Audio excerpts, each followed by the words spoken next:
Hello everyone, good afternoon.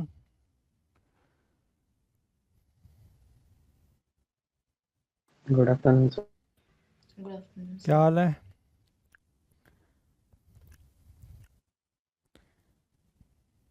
How are you all? ठीक sir, आप बताओ। गुड। बहुत दिनों बाद मिल रहे हैं ना हम लोग आज। है ना? हाँ सर। कितने दिन बाद मिल रहे हैं? 3 दिन बाद।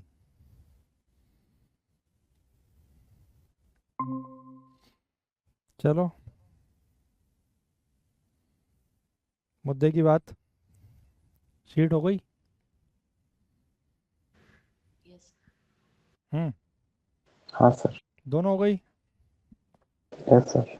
आसमा, हाँ सर। सुशांत, हो गई भाई?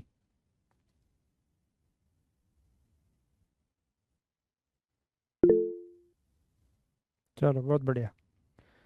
आ जाओ फिर, पहले शीट ही देख लेते हैं। Venn diagrams, question number 1 to 6। Any doubt? कोई भी डाउट है तो पूछते रहना, ठीक है? Question number 1 to 6, Venn diagrams. Any doubt? कोई डाउट नहीं? No sir. बहुत बढ़िया। Question number 7 to 15। Any doubt? Again कोई डाउट नहीं? बहुत बढ़िया। 16, 17, 18, 19। Any doubt? No doubt. 16 to 19, कोई डाउट? कोई डाउट नहीं, बहुत बढ़िया। 19 to 30। Any doubt? 19 to 30, any doubt? कर लियो ना पक्का? हाँ सर। कोई डाउट नहीं है?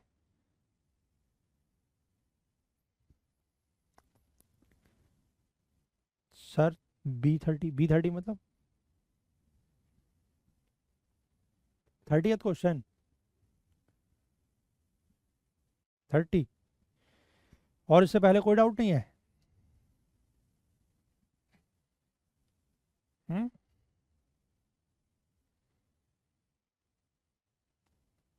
गणेश कुमार, कोई डाउट नहीं है इससे पहले? नहीं सर। सारे हो गए? हाँ सर। बहुत बढ़िया।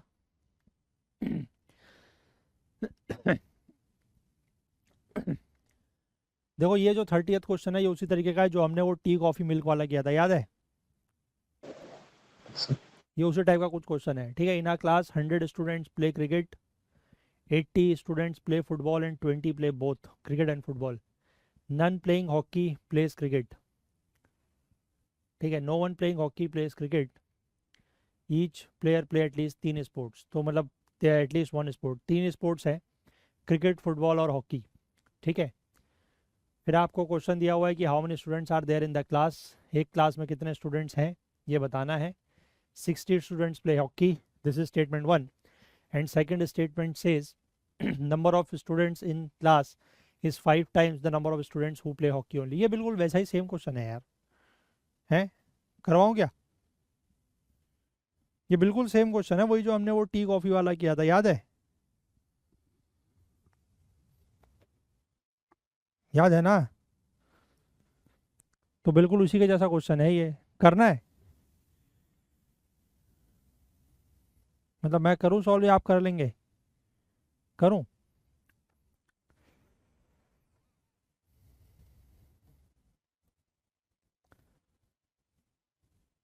देखो, 3 स्पोर्ट्स हैं।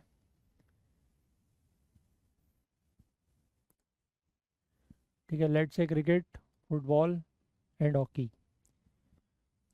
ठीक है, 100 students play cricket, 80 students play football.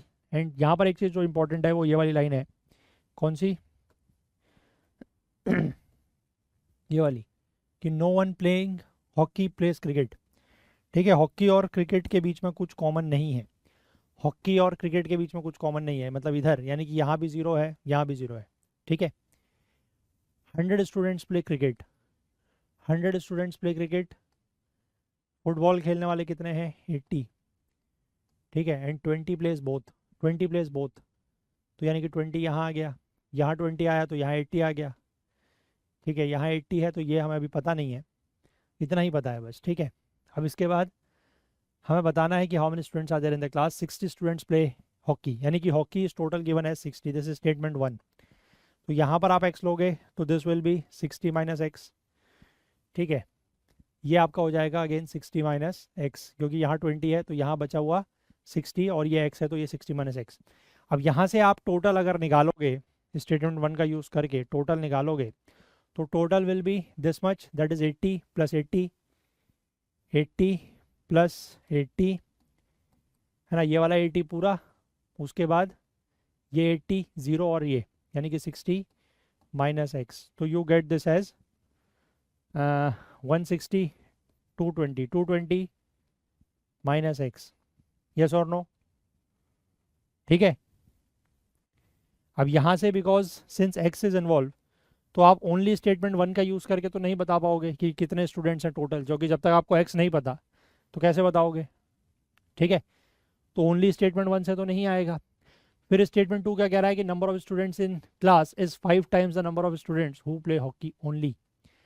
ठीक है, अगर आप सेकंड स्टेटमेंट पे चलो, इसको नोट करना है तो कर लो, स्टेटमेंट 1 है ये, मैं इसको रब करके सेकंड स्टेटमेंट बताता हूँ।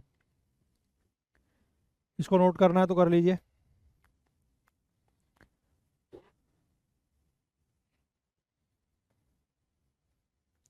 कर लिया, ठीक।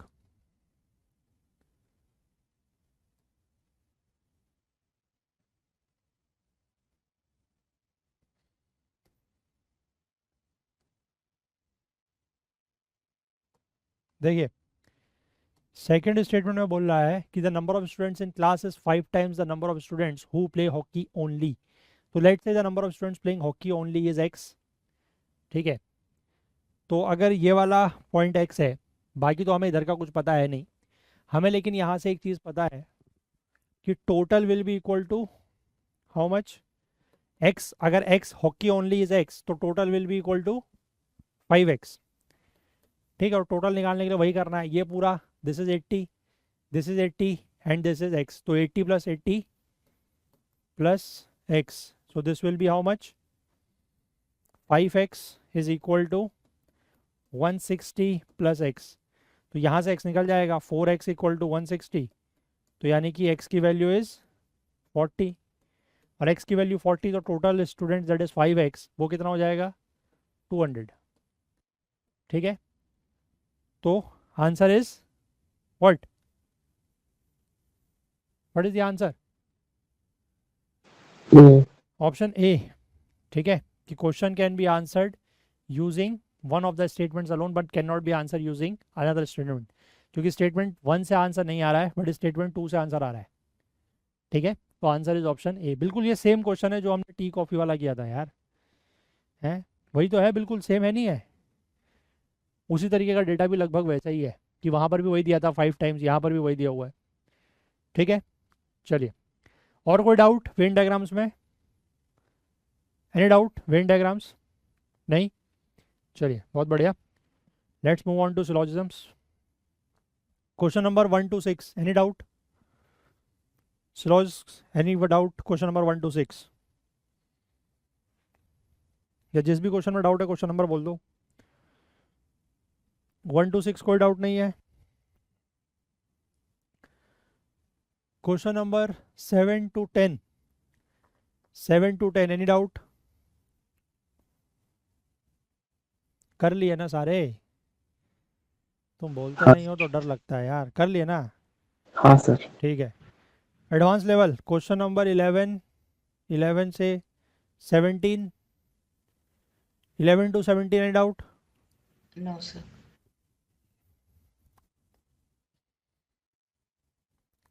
18 to 22 any doubt, no sir. बहुत बढ़िया,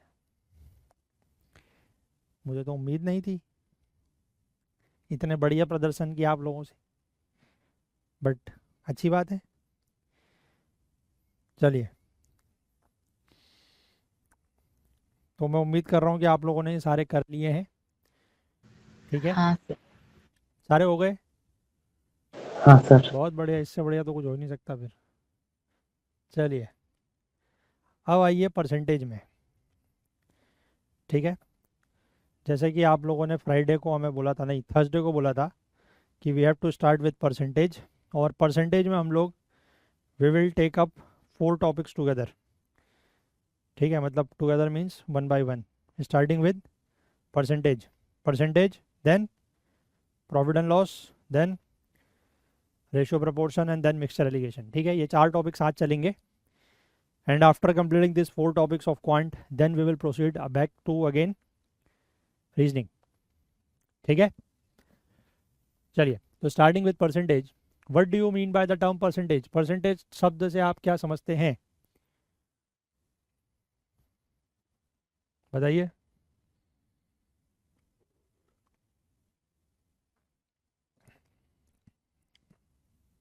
what do you mean by the term percentage, बताइए।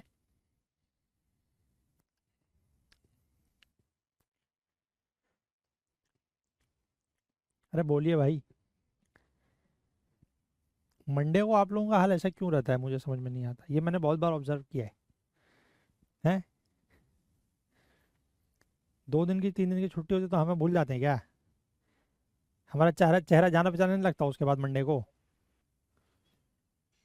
नहीं सर। तो क्या हो जाता है मंडे को? मैंने बहुत बार देखा है कि आप लोग शुरुआती आधे घंटे पौन घंटे में बड़े शांत रहते हैं, उसके बाद धीमे धीमे फिर वार्म अप होता है। क्या है ऐसी प्रॉब्लम भाई? हम्म? चलो बताओ, व्हाट इज परसेंटेज? नहीं बताओगे तो लिखो, एक लाइन लिखो, एक स्टेटमेंट।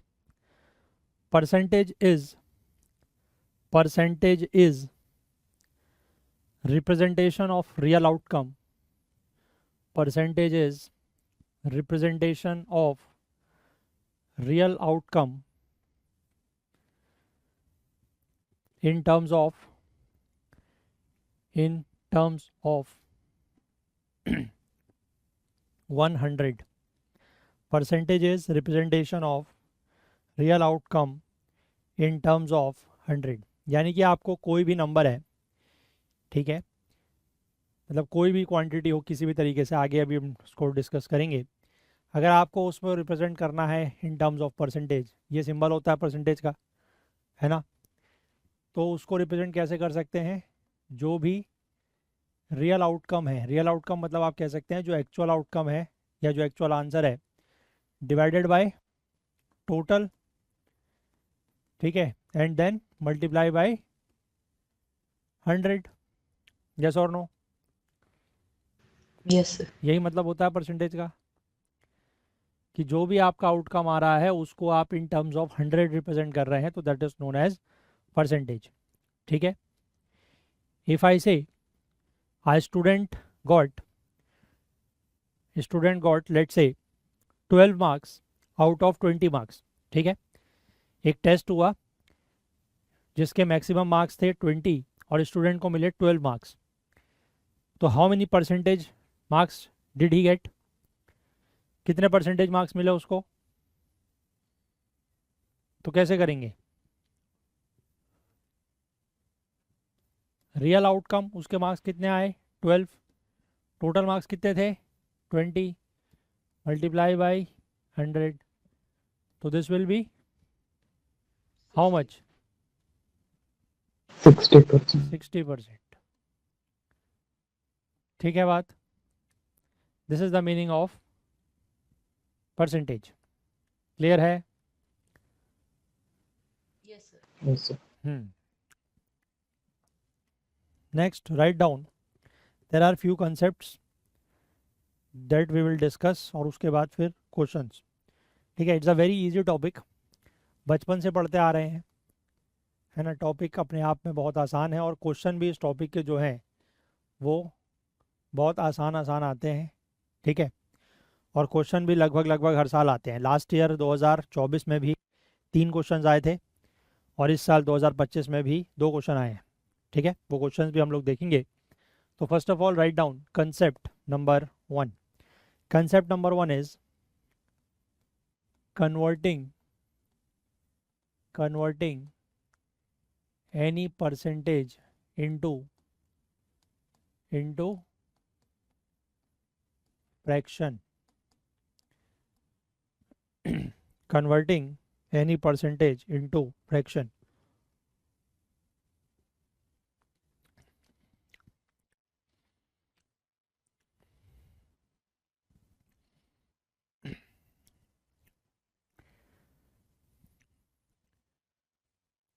अभी मैं जो ये इसके पेपर थे ना पुराने, मैंने आपको बताया था सीडीएस और एनडीए के पेपर्स, है ना। तो अभी उन पेपरों को मैं थोड़ा सा देख रहा हूँ, मतलब उनमें से क्वेश्चंस ढूंढ रहा हूँ जो मतलब हमारे काम के हैं। तो बहुत जल्द वो क्वेश्चंस आप लोगों के सामने आएंगे। अब किस फॉर्म में आते हैं वो बात अलग है, ठीक है। मे बी या तो वो आपके फॉर्म मतलब साथ या तो किसी कोर्स के रूप में आएंगे, मतलब रिवीजन टाइप कोर्स आप कह सकते हैं, है ना, जिसमें पीवाईक्यूज होंगे। मतलब सिविल सर्विसेज वाले भी, अपने यूपीएससी वाले भी, और बाकी एनडीए और सीडीएस के भी, अगर टाइम परमिट करा तो। ठीक है, अगर टाइम परमिट नहीं किया तो फिर मे बी उसकी कोई हम एक पीवाईक्यूज की एक बुक निकाल लें। ठीक है, बट क्वेश्चंस उसमें हैं, और एनडीए में तो खैर कम है कुछ कुछ टॉपिक्स के हैं, बट सीडीएस में क्वेश्चंस बहुत हैं और अच्छे अच्छे क्वेश्चंस हैं। ठीक है, तो हम लोग उनको करने की कोशिश करेंगे। अब सारे के सारे यहाँ पर तो नहीं कराए जा सकते because time is limited, but फिर भी लेट्स सी क्या करते हैं। ठीक है, अच्छा एक चीज़ और, कि इस कोर्स के थ्रू, मतलब इस कोर्स के अंदर जो हमारा अभी चल रहा है, क्या इसमें हम लोग रीडिंग कॉम्प्रिहेंशन भी पढ़ेंगे? क्या मतलब आप पढ़ना चाहेंगे? हाँ sir. That is my question. हाँ सर। बाकी लोग क्या बोलेंगे? Yes sir. तो रीडिंग कॉम्प्रिहेंशन तो आता है आप लोगों को, नहीं आता है? नहीं आता है? थोड़ा थोड़ा आता है सर। थोड़ा थोड़ा आता है, उतना ही बहुत है। 40 क्वेश्चन तो करना है उस 80 में से।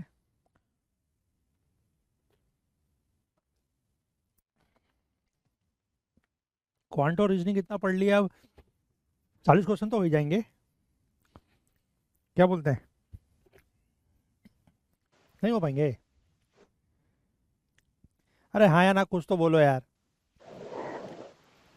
तो सर लेकिन एक्सपेक्टेशन। अगली बार से नहीं तो मंडे को छुट्टी करनी पड़ेगी फिर। तुम लोग मंडे को बोलते ही नहीं हो, बताओ भाई। नहीं सर। पढ़ना है नहीं पढ़ना है? पढ़ना है सर।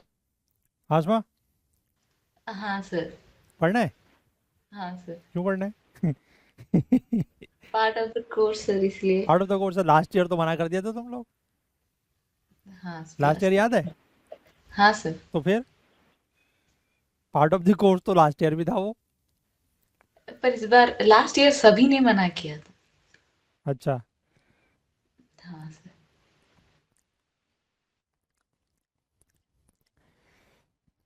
चलो देखते हैं अभी। नहीं उसकी मैंने वैसे मतलब मैं अभी बनाई नहीं है, बनाने की एक ट्राई कर रहा हूँ, एक उसकी मैं बुक निकाल रहा हूँ। ठीक है, पीवाईक्यूज़ की, उसमें पीवाईक्यूज़ भी कर लो तो भी बहुत है ना। हाँ तो मैं सोच रहा हूँ अगर वो बन जाए तो मैं आप लोगों को वही दे दूँ। ठीक है, ओके सर। उसमें से पढ़ लेना। ठीक है मैं सर। अब मैं उसको मतलब अलग से यहाँ पर अब वही जो चीज़ लिखी हुई है वही चीज़ यहाँ पर लाके उसको पढ़ूँ, क्या फ़ायदा है? ठीक है, उसमें बेसिकली ऐसा है कि जितने भी क्वेश्चंस हैं पिछले, मतलब बहुत 10 12 15 साल के क्वेश्चन है उसमें। ठीक है, हर साल के वही 25 30 क्वेश्चन आते हैं एवरेज। तो आप ये मान के चलो कि 450 500 क्वेश्चन के आसपास होंगे उसमें, है ना। तो 500 यस। क्वेश्चन आपको बस उसमें करना है क्या, क्वेश्चन पढ़ना है, नीचे उसका सॉल्यूशन दिया होगा कि 4 स्टेटमेंट में से कौन सा सही है, सही है तो क्यों है सही है, गलत है तो क्यों गलत है, वो दिया हुआ है उसमें, बात खत्म। वही हमने यहाँ भी करना है उसमें। ठीक है, तो कोशिश करेंगे कि आपको वही दे दें, आप उसको पढ़ लेना। अभी तो खैर नहीं, अभी तो वो बहुत प्रिलिमिनरी स्टेज में है काम, उसमें देखते हैं अगर तब तक हो जाएगा तो एक आध महीने में, है ना। चलो ठीक है फिलहाल सर। इधर आओ। Converting fraction percentage into fraction, तो किसी भी परसेंटेज को फ्रैक्शन में कन्वर्ट कैसे करते हैं? How to convert percentage into fraction? By 100 करके सर। ठीक है, लिखिए, एक लाइन लिख लीजिए। when we want to convert when we want to convert percentage into fraction we divide it by 100, ठीक है।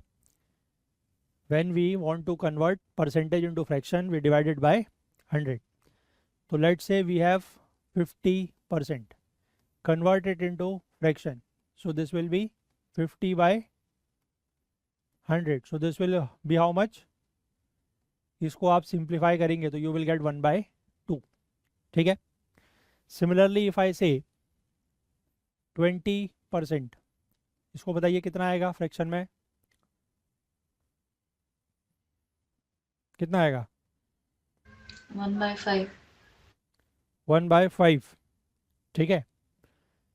20 डिवाइड बाई 100, सिंप्लीफाई करके यू विल गेट 1/5, ठीक है। फ्रैक्शन आपने कर लिया तो फ्रैक्शन के आगे डेसिमल में तो कर ही लेंगे, ठीक है। डेसिमल तो कर लेंगे ना इनको, Yes, sir. सीधे सिंपली डिवाइड करके हो जाएगा। तो इसी तरीके से आपका कुछ भी नंबर हो, लेट से 40%, लेट से 60%, ठीक है, लेट से 75%, ये सारा का सारा कन्वर्ट इनटू फ्रैक्शंस, ठीक है। अब लेट से अगर मेरे पास कोई नंबर है, लेट से 115%, इसको कितना का, ये कितना आएगा कन्वर्टिंग इनटू फ्रैक्शंस? ये कितना आएगा?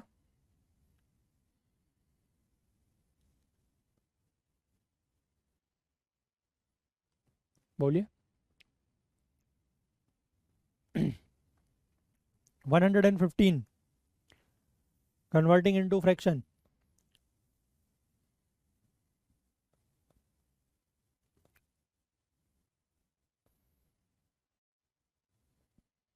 ट्वेंटी 3/20। 115 डिवाइड बाय 100, सिंप्लीफाई करेंगे 5 से कट होगा ये ऊपर नीचे, तो दिस विल बी 23/20, ठीक है। क्लियर है बात? हाँ सर। और कोई भी परसेंटेज जो 100 से बड़ी हो, दैट मीन्स कि वो वैल्यू टोटल से उतनी ज़्यादा हायर है, ठीक है ना। जैसे 100 से कम वाले का मतलब तो ये है कि मतलब इसका मतलब ये भी होता है कि जैसे अगर आपका टोटल जो है वो 2 है, तो उसमें से आपको कितना मिला?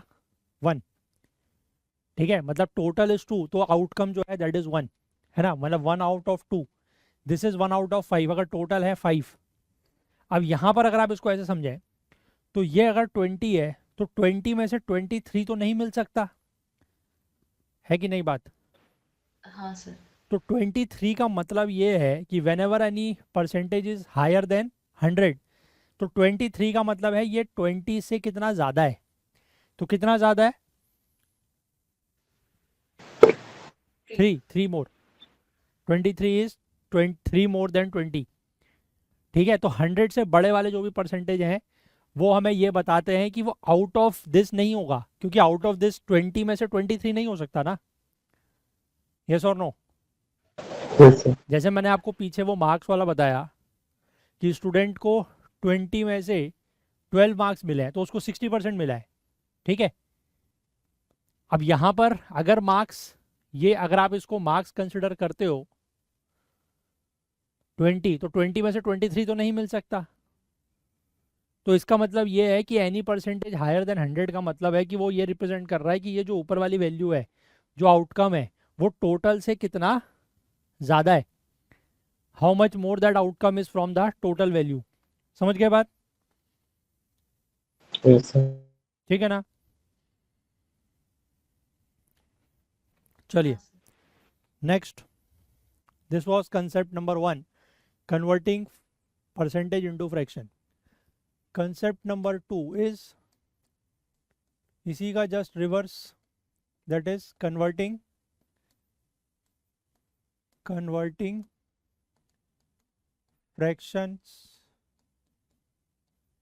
fractions into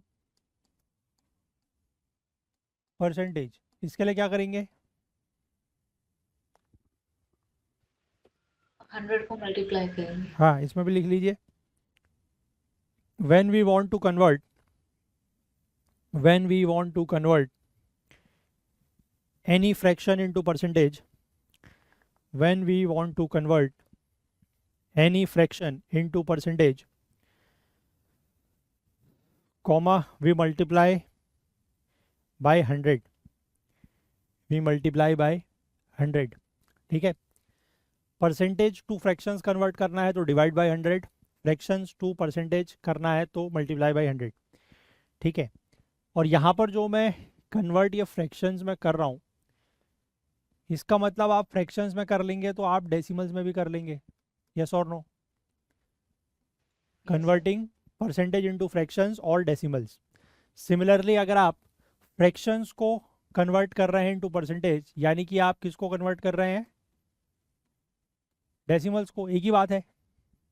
ठीक है.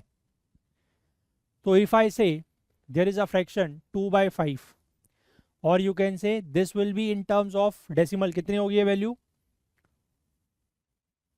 40%. 0.4. Yes, sir. अब कन्वर्ट दिस इनटू परसेंटेज तो क्या करेंगे? 100. Multiply by 100. So you will get this as 40%. ठीक है. क्लियर है बात? Yes sir. इफ आई से 3/5, हाउ मेनी परसेंट? और हाउ मच? डेसिमल में कितना होगा? 0.6. 0.6. Multiply by 100, you get 60%. ठीक है. हाँ सर. आपको ये जो वैल्यूज होती है ना सारी, मतलब जो कॉमन वैल्यूज होती हैं, जैसे कि मतलब 1/2 is how much in percent? 50%. ठीक है. 1/2, 1/4. चलो इसको अभी लिख लेंगे. अभी रुक जाओ, अभी लिख लेंगे. Wait. If I write 21/5, this is how much in terms of decimal? Decimal में कितना होगा? 21/5.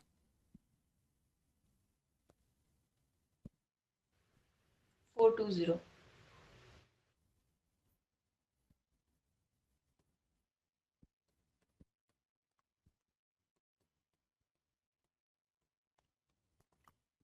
ठीक. Yes, sir. क्लियर है बात? चलिए इसके बाद वही जो एक टेबल मैं आपको बोल रहा हूँ, वैल्यू आप इसको लिखिए ऐसे, एक टेबल बना लीजिए. फ्रैक्शन, देन इसका जो करस्पॉन्डिंग डेसिमल वैल्यू है वो, एंड वैल्यू इन परसेंट. ठीक है. जैसे 1 अगर है तो इसको तो आप डेसिमल में भी 1 ही लिखेंगे, 1.0 कह लें. This will be 100%. ठीक है. If it is 1/2 in decimal you can write this as 0.5. Percentage terms में 50%. ठीक है. 1/3 इज 1/3. 0.333. ठीक है. मतलब रिकरिंग है. इन टर्म्स ऑफ परसेंटेज 33.3. 33.33%. ठीक. 1/4 0.25. 0.25. That means 25%. 25%. ठीक है. 1/5 0.20. 0.2 20%. 20%. 1/6 166. उसको लास्ट में 7 लिख लेते हैं राउंड ऑफ Okay. करके, ठीक है, क्योंकि वो रिकरिंग है वो भी। तो इन टर्म्स ऑफ परसेंटेज इज 16.67%, ठीक है। नेक्स्ट 1/7, 1/7 0.1428. 0.1428, तो दिस विल बी 14.28, ठीक है। मतलब 2 डेसिमल प्लेस से ज़्यादा जाने की ज़रूरत नहीं पड़ती है, तो सिर्फ इतना भी अगर आपको ध्यान है तो इट इज़ ओके। 14.28%, ठीक है। 1/8 इज 0.125. हाँ 0.125, so this is 12.5%. 1/9 0.111. 0.1111, ठीक है, अगेन रिकरिंग है। 11.11%, ठीक है। 1/10 इज 0.10. 0.1, और यू कैन से 10. 10%, ठीक है। क्लियर है बात?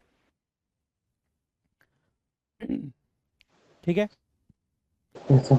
इतने भी अगर आपको याद हैं तो बहुत है, ठीक है। अब इसके आगे आप जाते रहेंगे तो ये और वैल्यू छोटी होती चली जाएगी, ठीक है। 1/11, 1/12, 1/13, ठीक है। क्लियर है बात? Yes. अब इसका एप्लीकेशन वैसे तो खैर जनरली नहीं पूछा जाएगा इतना इस तरीके का क्वेश्चन, लेकिन अगर मान लीजिए कभी लिखा जाए 2/5 प्लस 3/8 प्लस 4/10, इसको रिप्रेजेंट करना है इन टर्म्स ऑफ परसेंटेज, तो क्या होगा इसका आंसर?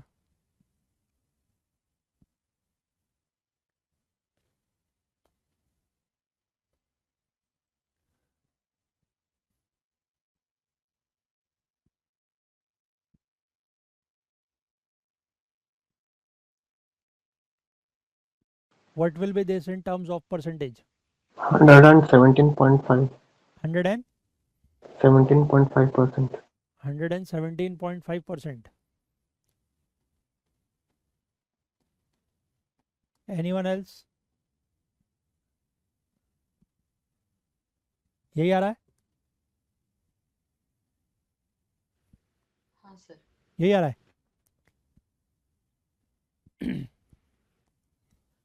तो ये तो आपने डायरेक्ट परसेंटेज से निकाल के करा होगा, है ना? कैसे करा?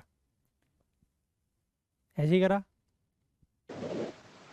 एक बार इसको आप वैसे करके देखिए, मतलब पहले पूरा फ्रैक्शन निकालिए उसके बाद परसेंटेज में कन्वर्ट कीजिए। आपने क्या करा, पहले परसेंटेज निकाला है कि पहले फ्रैक्शन पूरा निकाल के सॉल्व किया है फिर परसेंटेज में कन्वर्ट किया है? So 1/5 equals 20. Multiply into 2 plus हाँ 1. हाँ ठीक है, Yes. मतलब Into परसेंटेज में 1. कन्वर्ट करने के बाद ऐड किया है ना। हाँ सर. पहले एक बार, पहले फिर एक बार इसको वैसे कीजिए, पहले फ्रैक्शन को ऐड कीजिए उसके बाद परसेंटेज में कन्वर्ट करना फाइनली। चेक कीजिए क्या सेम आंसर आता है।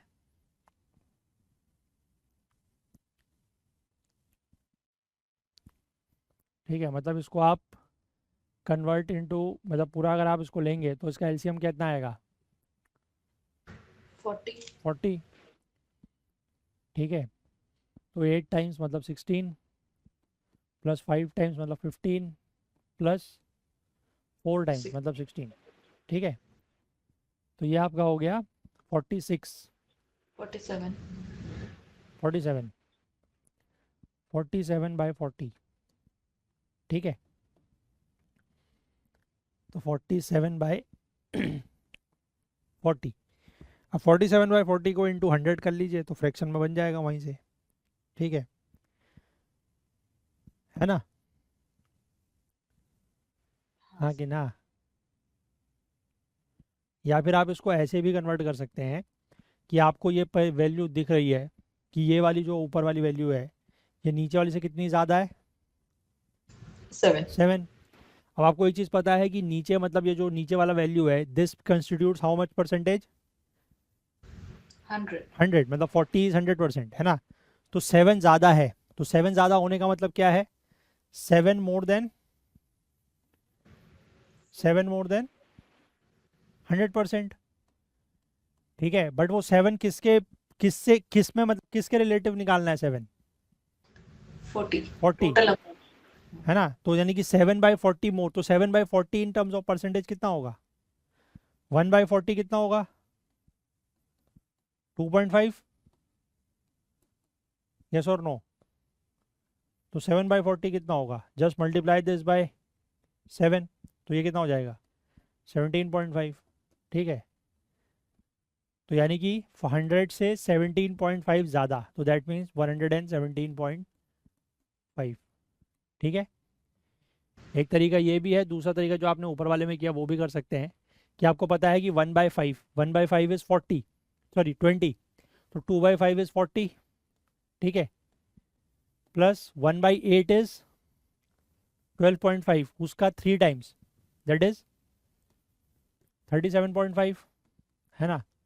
एंड 4/10, 1/10 इज़ 10%, तो 4/10 इज़ 40%। तो इनको भी अगर आप यहाँ से डायरेक्टली ऐड करेंगे तो you will also get this value as 117 point. ठीक है, क्लियर है बात? चलिए, अच्छा जो हम लोगों ने मतलब इसमें नहीं, जो जो हम लोगों ने बेसिक्स में वो किया था ना, मतलब बेसिक्स के बाद जब हमने वो किया था नंबर सिस्टम, उसमें हम लोगों ने एक वो पढ़ा था, converting conversion of decimals two fractions, याद है?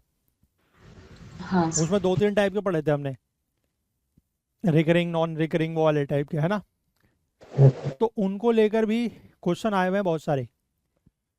ठीक है, एनडीए में बहुत सारे क्वेश्चन आए हुए हैं उनको लेकर भी, समझ रहे हो? हाँ सर. तो उसको भी हम देखेंगे वही, अगर इफ़ टाइम परमिट्स। मतलब वो सारी चीज़ों में से भी ऐसा नहीं है कि हमने मतलब बेकार पढ़ी, उनमें से भी क्वेश्चन आता है। अब इसमें पूछे नहीं पूछे वो बात अलग है ना? बट यूपीएससी क्वेश्चन पूछता है, तो we have to be prepared. ठीक है, चलो नेक्स्ट। दो कंसेप्ट हो गए, conversion to of fraction to decimal, decimal to fraction to percentage, percentage to fraction, ये हो गया। ठीक है, next concept number 3। Concept number 3 says if some value is given in terms of percentage of some other value, ठीक है, if let's say b is y% of x, अगर ऐसा कभी दिया होता है, ऐसे क्वेश्चन बहुत आते हैं। ठीक है, तो there is one person, let's say Anil.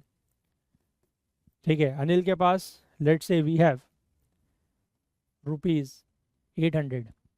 ठीक है, अनिल के पास 800 है, and we say where is another person named Sunil. Sunil के पास कितने रुपए हैं? Let's say Sunil has 30% of Anil. तो सुनील के पास कितना रुपया है? How to find out? 240, 30% of 800. 30% of what Anil had, Anil has 800। ठीक है, तो इसको कैसे सॉल्व करेंगे? First of all convert this into Fraction. Fraction. अब आपको एक चीज़ याद होगी, वी डिस्कस्ड इन किसमें?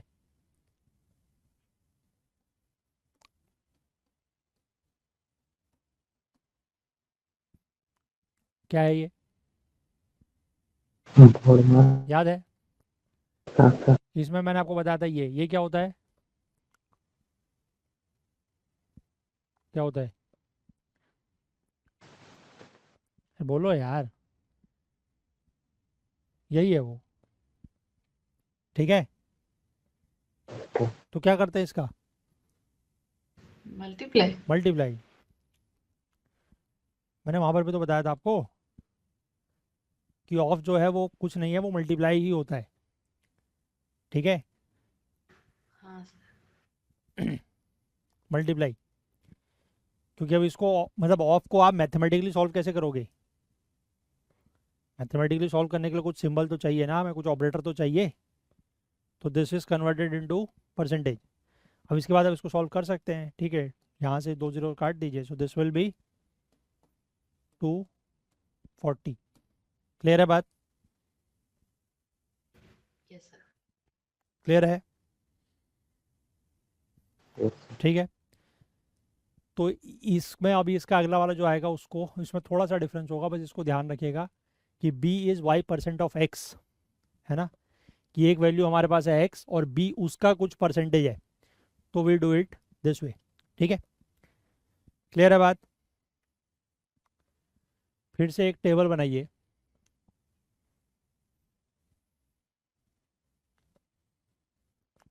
इस तरीके की एक टेबल बनेगी।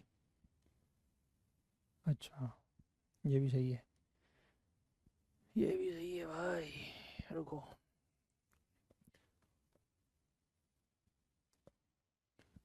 ठीक है, y इज 10% ऑफ x, ठीक है, ऐसे ही लिखते जाइएगा इसको।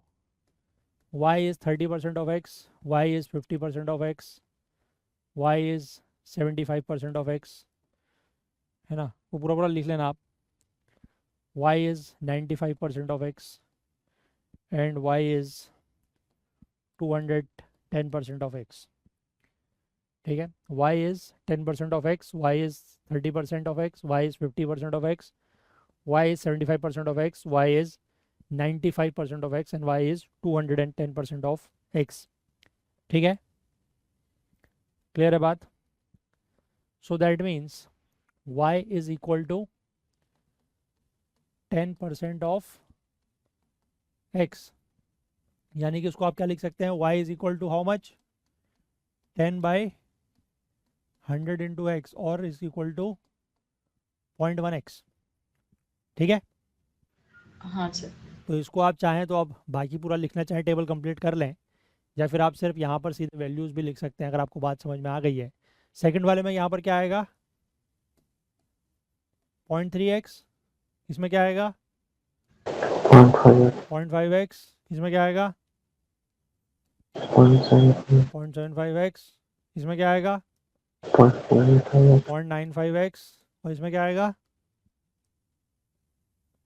लास्ट वाले में क्या आएगा 2.1x। 2.1x, yes, sir. ठीक है। इस टेबल को आप लोग कंप्लीट कर लेना, ठीक है, ऐसे ही लिख लेना आप सब कुछ ताकि क्लियर हो जाए। वैसे तो ये चीज़ें सब आती हैं आप लोगों को, बट फिर भी लिख लें तो फॉर फ्यूचर रेफरेंस इजी हो जाएगा। क्लियर है बात?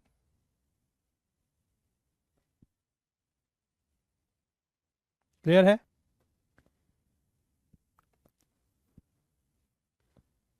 आगे बढ़ें। हाँ सर।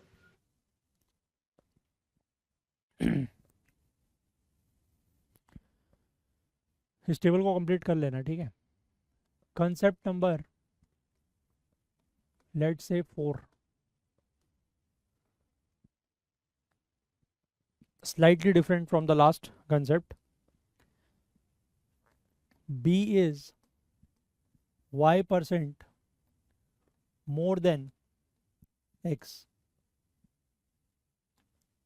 ठीक है, इसको आप 4.1 लिखें, 4.1, क्योंकि इसी का एक पार्ट 2 भी आएगा। 4.1, b is y% more than x, ठीक है। Can you identify some difference in this and the last one? क्या डिफरेंस है दोनों में?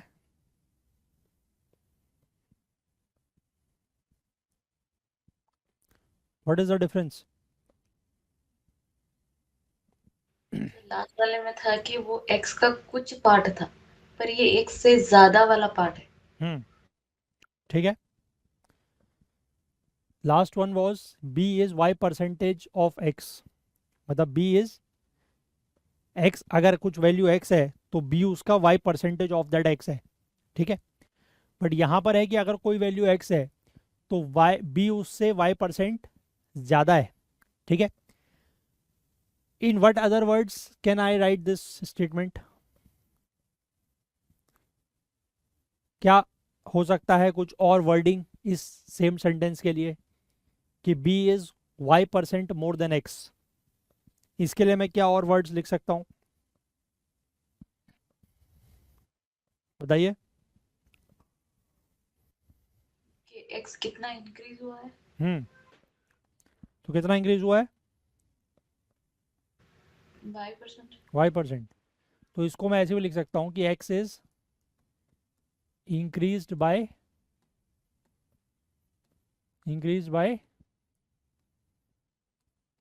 y%, ठीक है। तो मतलब स्टेटमेंट चाहे ऐसा लिखा हो या ऐसा लिखा हो, मीनिंग इज सेम, ठीक है, कि b is y% more than x और x is increased by y%, दोनों का मतलब इज सेम, ठीक है। क्लियर है बात। Yes, sir. इफ आई से again taking the same persons, let's say Anil, he has now let's say rupees 900, and there is again the same person called Sunil, he has let's say 25% more than Anil, ठीक है। अनिल नाम का कोई व्यक्ति है, उसके पास 900 रुपये हैं, सुनील नाम के व्यक्ति के पास अनिल से 25% ज़्यादा है, तो how much does Sunil have, Sunil के पास कितने हैं, कितने हैं बताइए।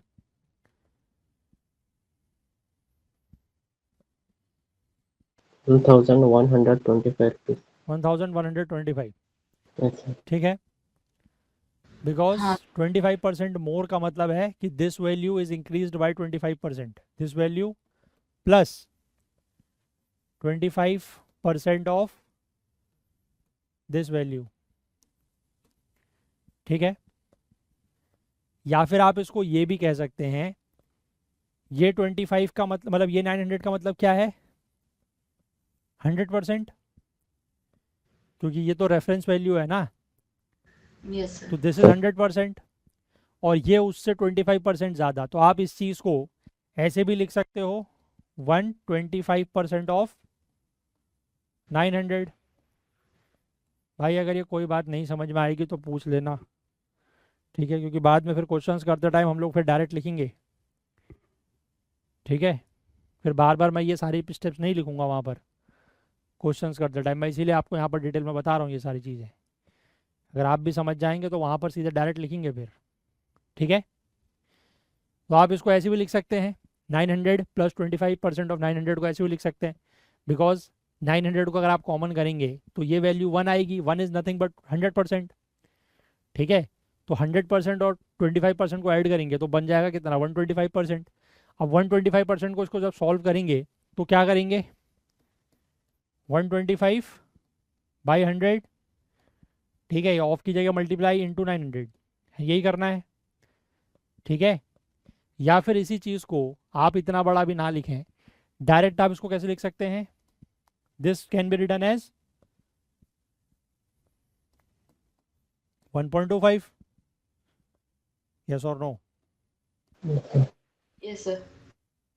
ठीक है। तो बाद में हम सीधे डायरेक्ट यही चीज़ लिखेंगे, जब भी हमें लिखा होगा कि something is more than other by let's say 25%, तो डायरेक्टली हम लिखेंगे 1.25, बात खत्म, ठीक है।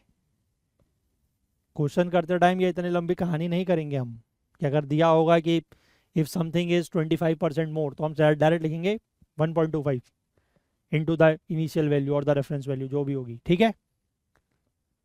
इसीलिए अभी मैं डिटेल में बता रहा हूँ, अगर कुछ नहीं समझ में आ रहा है तो प्लीज़ पूछ लीजिए, क्योंकि इतना करने में टाइम वेस्ट होता है, क्वेश्चंस में इतना नहीं करना है। अगर आपको बात समझ में आ गई तो डायरेक्ट ये लिखेंगे, है ना। इसका आंसर आप निकालेंगे कैसे भी करें, आंसर विल बी 1125। क्लियर है? Yes, sir. ठीक है, तो दिस वाज वन पार्ट, है ना। इसी का सेकंड, चलो पहले टेबल बना लेते हैं फिर से एक और, फिर करेंगे सेकंड। ठीक है, सिमिलर टेबल जो हमने पिछली बार बनाई। लेट से y is 10% more than x, y is 10% more than x, y is 20% more than x, 40% more than x, 50% more than x, 80% more than x, 100% more than x, 250% more than x। ठीक है, तो यानी कि y is 10% more than x, तो आप क्या लिखेंगे, y is equal to x plus 10 by 100 और x plus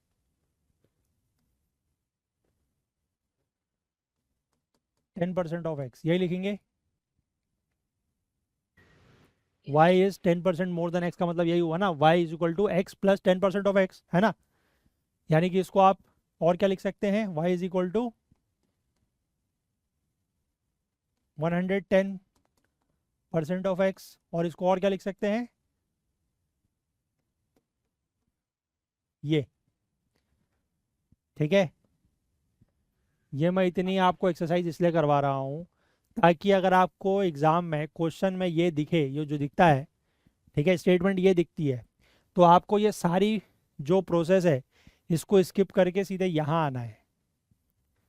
ठीक है, ये बीच की कहानी नहीं करनी है, आपको इतना प्रैक्टिस कर लेना है कि अगर ये स्टेटमेंट दिया है तो आपको डायरेक्टली पढ़ना वो है, लिखना ये है। ठीक है, इसलिए ये पूरी एक्सरसाइज है। कुछ लोगों को लगेगा कि अरे ये तो बच्चों वाली चीज़ें हैं, तो हमें पहले से पता है, पता तो सबको सब कुछ है यार। ठीक है, but the only thing is कि आपका माइंड उन चीज़ों को कितनी जल्दी प्रोसेस करता है। अगर आप ये सब कुछ लिखोगे, लिख सकते हो, but it will take your time. ठीक है, Yes, sir. और एग्ज़ाम में क्वेश्चन सही करने से ज़्यादा क्वेश्चन को विद इन द टाइम करना भी ज़रूरी है। अगर आप हर क्वेश्चन में 10-10 सेकंड भी बचाएंगे, ठीक है, तो बहुत टाइम बचता है। क्लियर है बात? Yes, sir. तो बाकी टेबल आप लोग फिल कर दिएगा। मुझे बताइए 20% मोर होगा तो यहाँ पर कितना आएगा, 1.2x 1.2x, 40% 1.4 1.4, 50% 1.5x 1.5x, 80% 1.8, 100% 2x 2x, and last one 250% 2.5x 250%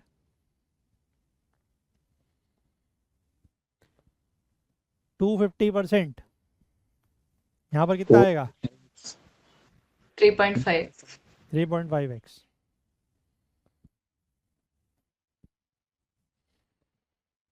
ठीक है, मैंने इसीलिए वैल्यू ऐसी थी क्योंकि मुझे पता था आप लोग गलती करेंगे, और जब गलती करेंगे तभी सीखेंगे। ठीक है, क्योंकि ये वैल्यू उससे ज़्यादा है, तो ये बेसिकली आप ये मान के चलिए कि जो वैल्यू दी है उसमें 100 तो पहले से ही ऐड होगा ना, सारी वैल्यूज में 100 ऐड करना है, यस और नो।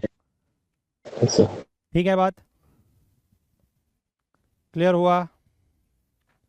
हाँ सर। चलो नेक्स्ट, इसी का second part, concept 4.2। Now let's say, जैसे वो मोर में था, ये है लेस में। Let's say b is y% less than x। ठीक है, इसको हम अदर वर्ड्स में क्या लिख सकते हैं, b is y% less than x, या हम क्या लिख सकते हैं, जैसे पीछे लिखा था, क्या लिख सकते हैं इसको, Y is decreased by X. है x Y. decreased by y%. y is decrease by x% और x is decrease by y%। Sir x में डिक्रीज होगा ना sir, Ganesh Kumar, Sir, X is decreased by Y%. x is decreased by y% और y is decreased by x%.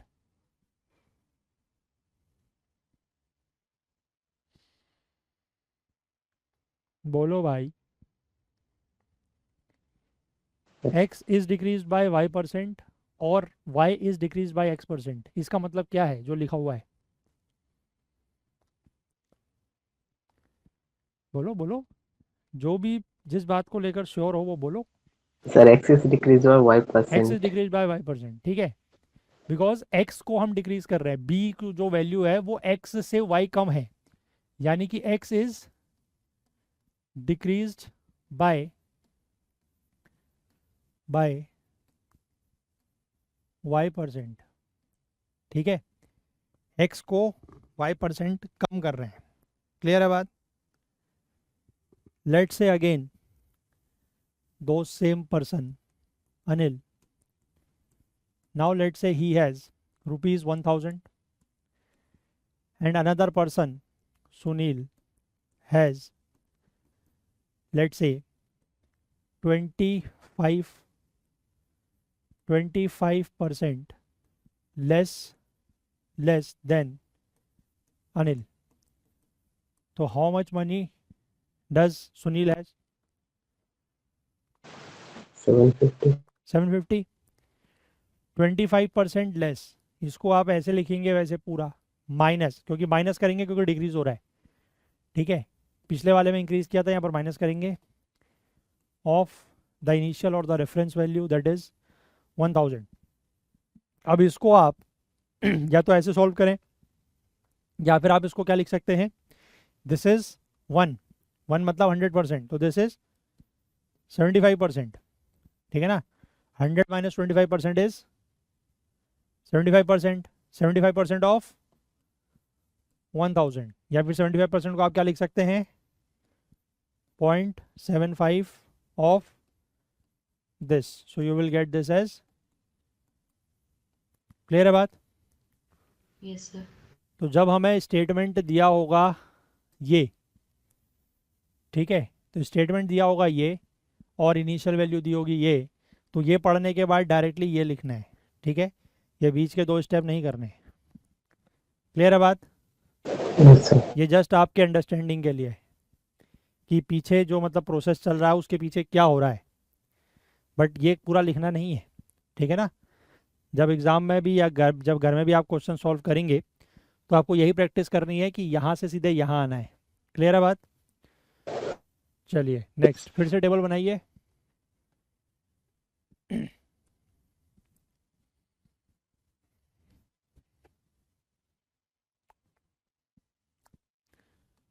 y is 10% less than x. 10%, 20%, 25%, 30%, 55%, 75%, 95%. ठीक है, तो y is 10% less, मतलब y is equal to x minus 10% of x. यही मतलब है. तो इसको आप y is equal to x minus 10% means 10/100 of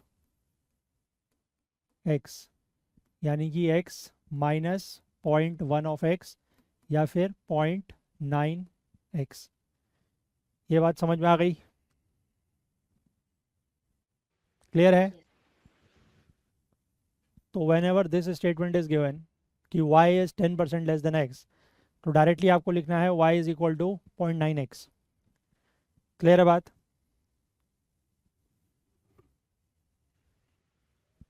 yes sir. लिख लेंगे ना direct?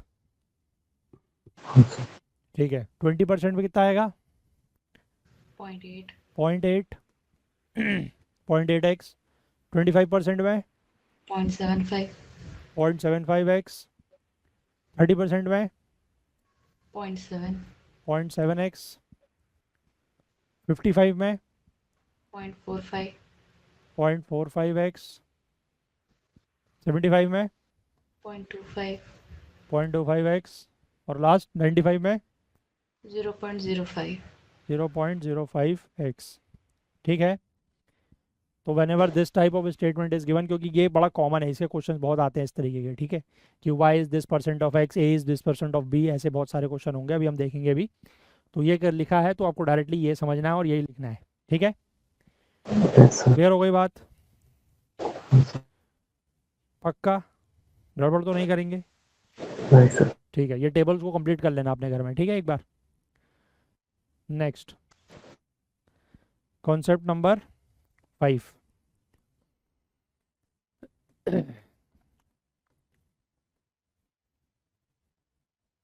concept number 5 says what percentage is x out of y। अगर हमें दो वैल्यूज दी हैं, एक है x एक है y, और हमें पूछा है कि what percentage is x out of y, तो क्या करेंगे? इसका मतलब क्या है, पहले तो मतलब बताओ। What percentage is x out of y, what does this mean?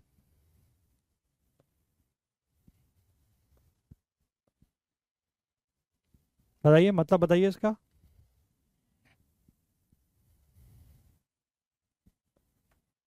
बताइए। सर एक्स वाई का कितना परसेंट है? एक्स वाई का कितना परसेंट है, ठीक है, तो कैसे क्या करेंगे इसमें? X Y by into 100। ठीक है, या इसको आप ऐसे भी लिख सकते हैं कि what percentage is x out of y, और you can say x is how much percent of y. Same मतलब है, एक्स वाई का कितना परसेंट है, सेम मतलब है, ठीक है। हाँ तो सर। इसको करने के लिए X divide by Y into 100, this shows कि एक्स इज वाई का कितना परसेंट है। क्लियर है बात? Yes, sir. इफ आई से 15 is what percent of 20, 15 is what percent of 20, कितना होगा? जल्दी करो। 15 इज व्हाट परसेंट ऑफ 20? अरे जल्दी करो, बताओ। अभी नहीं समझ में आ रहा है।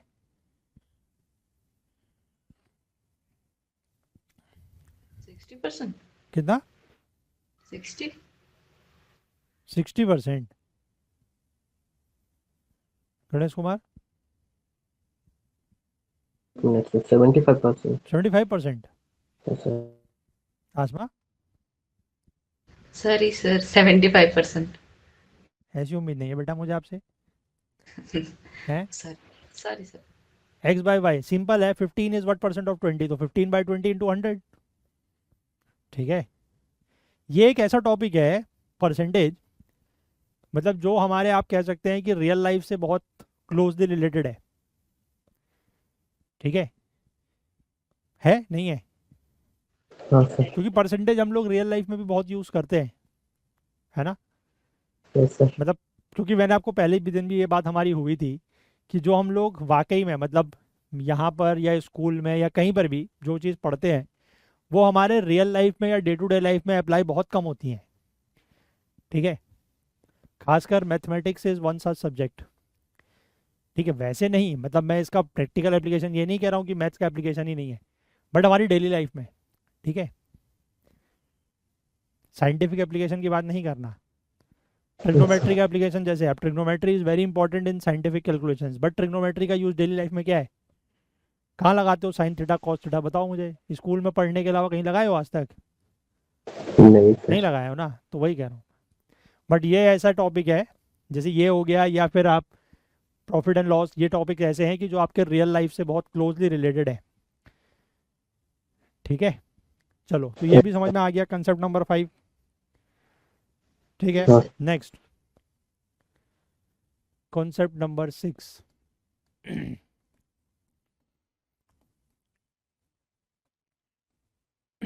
concept number 6. If you have to find out percentage increase or decrease, percentage increase और डिक्रीज, तो उसको कैसे निकालेंगे?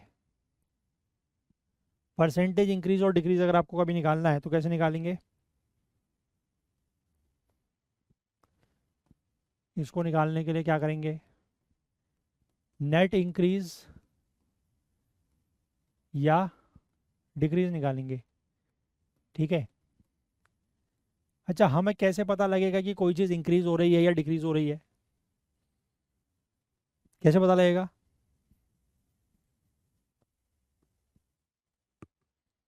बताओ।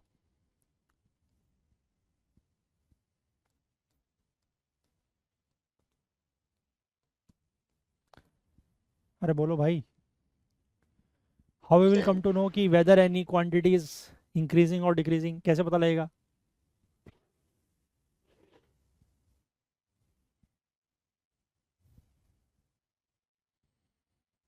बोलो, बोलते क्यों नहीं हो यार? कितना बुलवाते हो तुम मेरे से हैं और तुम बोलते नहीं हो। बोलो, कैसे पता सर लगेगा? गिवन वैल्यूज को देख के।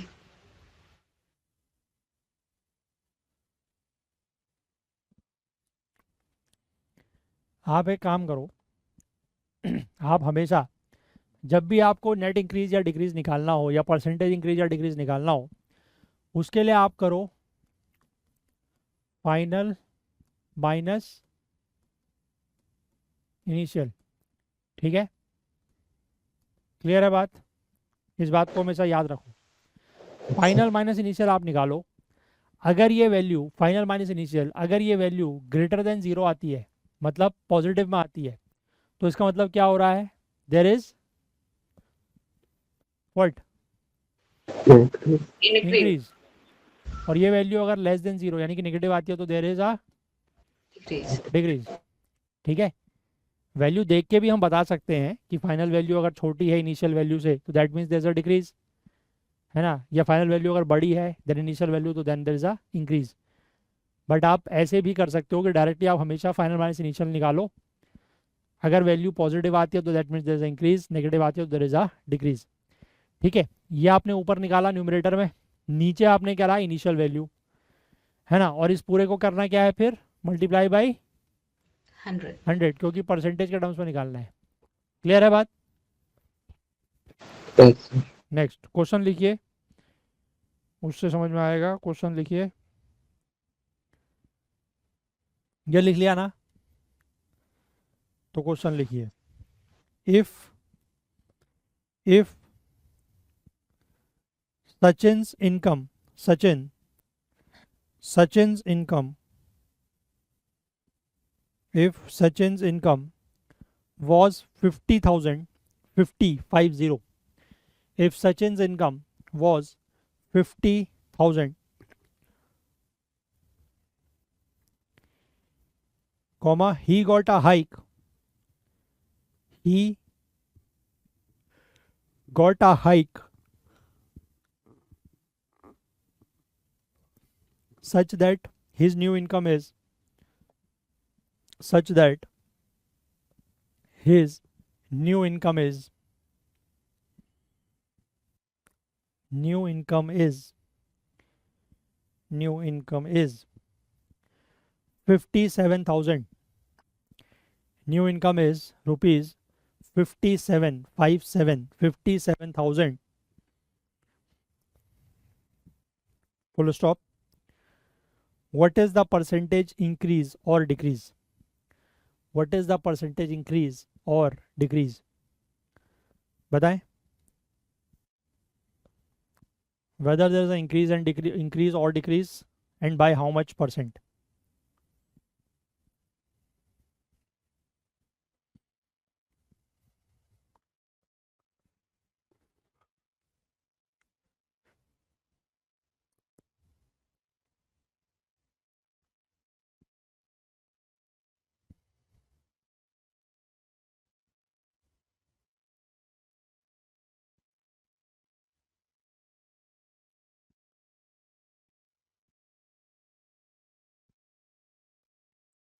बताएं,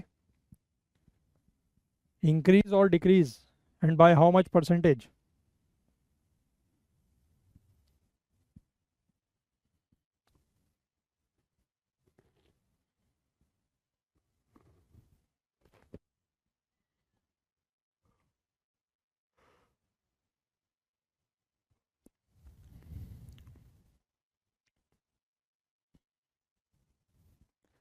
मतलब तुम इसको निकालने में 15 मिनट लगा रहे हो यार। 14% increase. 14% increase, Yes, sir. सबका हो गया? Yes sir. तो बोलते क्यों नहीं हो? रेस्ट कर रहे हो क्या तब तक? हैं? कि थोड़ा रेस्ट मिल जाएगा, है? ऐसा नहीं करो यार, इतना तो भारी कुछ काम ही नहीं कर रहे हम। चलो, नेट इंक्रीज और डिक्रीज। तो initial, final minus initial, final is 57,000, ठीक है, इनिशियल इज 50,000। तो हमने क्या करा, final minus initial divided by 100, नहीं, divided by 50,000 initial value multiply by 100। अब ये वैल्यू जो है, this is 7,000 and that too in positive, तो that means final value is greater than initial value. इसका मतलब ये क्या हो रहा है, इंक्रीज, ठीक है। बस इसको सॉल्व कर लीजिए, 1 2 3 4, 1 2 3 4, so this will be 14%। Clear है? Yes sir. क्लियर है ना बात? ठीक। Yes, sir. Next concept number 7, ठीक है। Concept number 7,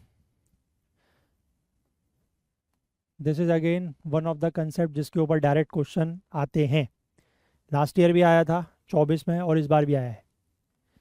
that is subsequent increase और डिक्रीज, मीन सब्सीक्वेंट इंक्रीज और सब्सीक्वेंट डिक्रीज और मिक्स, ठीक है। इसमें दो तरीके से, मतलब दो तरीके से होते हैं क्वेश्चंस। एक तो है कि when it is, when this subsequent increase और decrease, this is applied on single value, applied on single, you can say single item or single entity, ठीक है। let's say that single entity be a price or value anything, ठीक है। Single में भी apply होती है और more than one पे भी अप्लाई होती है, दोनों पे करके देखेंगे। लेट्स से सिंगल पे अप्लाई करें, ठीक है। मान लीजिए there is a product, there is a manufacturer, ठीक है। कोई मैन्युफैक्चरर है, वो कोई प्रोडक्ट बनाता है। लेट से ही मैन्युफैक्चर्स अ प्रोडक्ट एट ₹100, ठीक है। 100 बनाता है, 100 पे बनाता है, then he sell it to the wholesaler, ठीक है। होलसेलर को वो 10% के इंक्रीज पर बेचता है, ठीक है। इंक्रीज 10% और होलसेलर को बेचता है, ठीक है। सिमिलरली होलसेलर 20% मोर पे बेचता है, किसको, लेट से टू द डिस्ट्रीब्यूटर। डिस्ट्रीब्यूटर 30% मोर पे बेचता है, किसको, टू द रिटेलर। और रिटेलर 10% मोर पे बेचता है, किसको, टू द कस्टमर, ठीक है। तो द फाइनल क्वेश्चन इज कि जब इस तरीके से प्राइस बढ़ते जा रहे हैं, तो जो चीज़ मैन्युफैक्चरर ने 100 रुपीज़ की मैन्युफैक्चर करी, वो कस्टमर को कितने में जाके मिलेगी? समझे बात? Yes, sir. Yes sir. तो how to do this, how to do this, Add करना है किसको और परसेंटेज करिए?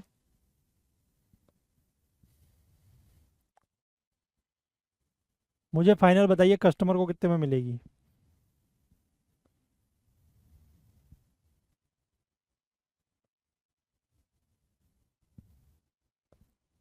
बताइए।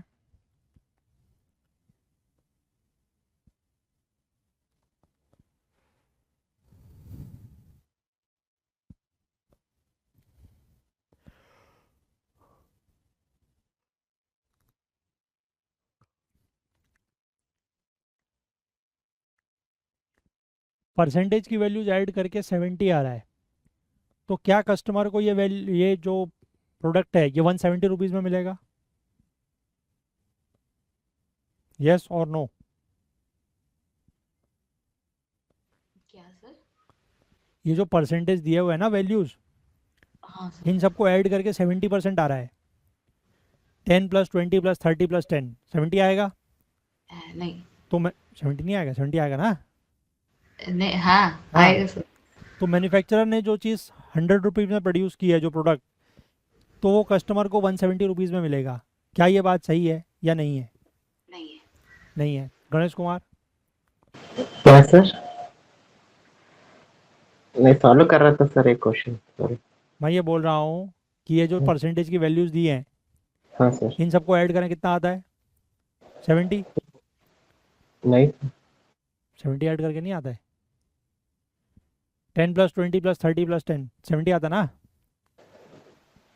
अरे जो परसेंटेज की वैल्यूज़ दी है इनको बोल रहा हूँ यार, इनको ऐड करो कितना आएगा? 70 आएगा नहीं आएगा? हाँ, टोटल बोल रहे हैं ना सर, हाँ ऐड वो तो करके हाँ वो तो आ 70 आएगा जाएगा ना? तो सर। ये जो प्रोडक्ट मैन्युफैक्चरर ने 100 रुपीज़ में प्रोड्यूस किया है, हाँ ये सर। कस्टमर को 170 रुपीज़ में मिलेगा। यस और नो? नहीं सर। नहीं। सुशांत, सेम क्वेश्चन अगर आपने सुन लिया हो तो?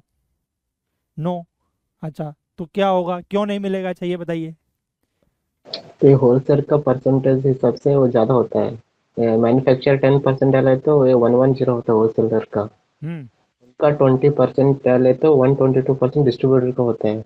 हम्म। डिस्ट्रीब्यूटर से रिटेल पे जाए तो उनका 158 पॉइंट समथिंग हाँ आता ठीक है। है।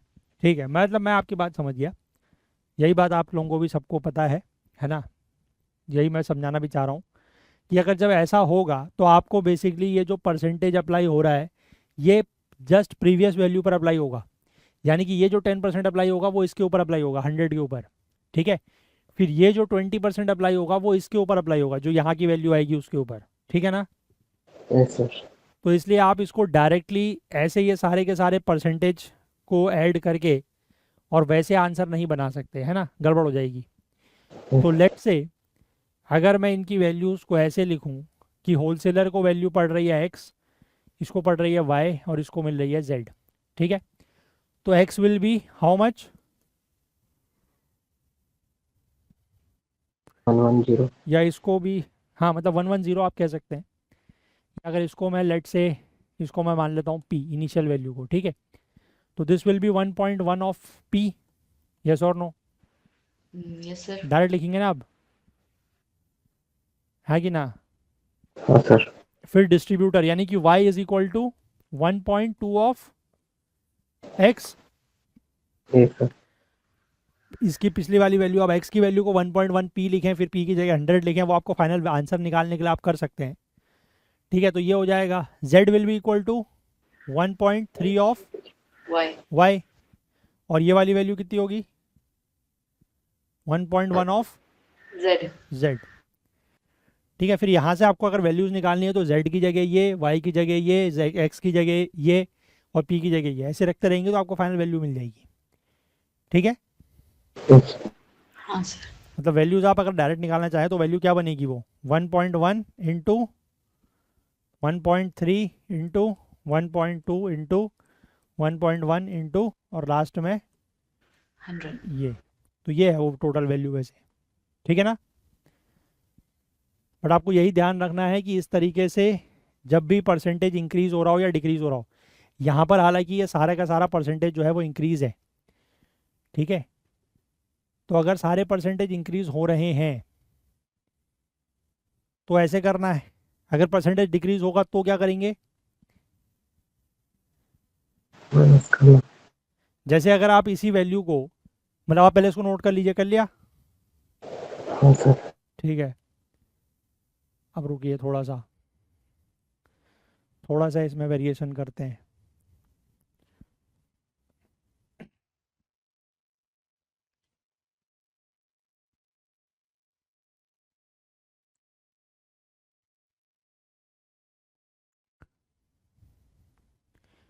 अब यहाँ पर ये जो दो वैल्यूज़ हैं इनको मैं डिक्रीज करता हूँ। ठीक है, दो वैल्यूज़ इंक्रीज हो रही हैं, दो वैल्यूज़ डिक्रीज हो रही हैं। ठीक है, तो अब क्या बनेगा, ये x will be equal to 1.1 of p। ठीक है, p से 10% इंक्रीज, मतलब जो ऊपर की तरफ को एरो है दे आर इंक्रीज, नीचे की तरफ को एरो मतलब डिक्रीज। ठीक है, अब y will be equal to how much in terms of x, कितना, 0.8x। 0.8x। ठीक है ना, समझ पाए। z will be equal to 1.38 1.3 y। y and this value will be 0.9z। 0.9z। ठीक है, 0.9z। तो अगर आपको फाइनल निकालना होगा तो this will B 0.9 into 1.3 into 0.8 into 1.1 into 100। ठीक है, बात क्लियर है। Yes sir. इंक्रीज और डिक्रीज में आपको अब जो हमने पीछे पढ़ा वो यहीं पर हम लोग यूज़ कर पा रहे हैं, है ना, कि इंक्रीज हो रहा है तो 1.1, डिक्रीज हो रहा है तो 0.8, इंक्रीज हो रहा है तो 1.3, डिक्रीज हो रहा है तो 0.9। ये वही है जो हमने पीछे अभी दो कंसेप्ट में लिखा, x is increase by y% and x is decrease by y%, ये वही चीज़ है। ठीक है, इसको ऐसे यूज़ करते हैं क्योंकि इस पे क्वेश्चन आते हैं, लास्ट ईयर भी इस पे क्वेश्चन आया हुआ है और इस साल भी आया हुआ है। क्लियर है बात, यस सर। समझ गए। And this is when it is applied on you can से सिंगल वैल्यू या सिंगल प्राइस, कि एक ही प्राइस था इनिशियल, उस पर हम इसको अप्लाई कर रहे थे, तो ऐसे करेंगे। ठीक है, क्लियर है बात, यस सर। तो ऐसे कर लेंगे अब आप।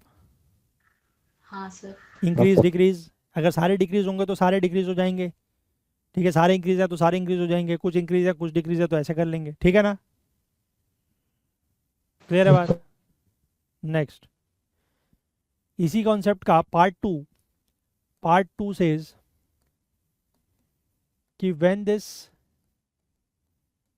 Is applied on more than one entity. ठीक है, मोर देन वन का मतलब टू या टू से ज़्यादा। ठीक है, उस पर अगर ये अप्लाई हो, मतलब इंक्रीज डिक्रीज, तब क्या करेंगे। जैसे आपको पता है कि area of a rectangle is, what is area of rectangle,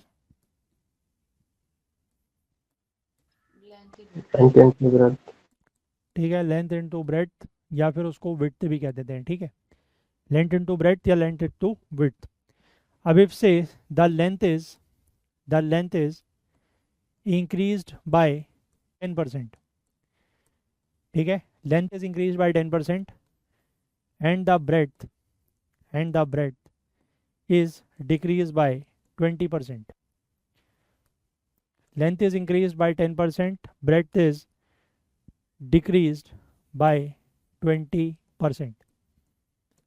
So what is the change in the area of the rectangle? What is the change in the area of the rectangle?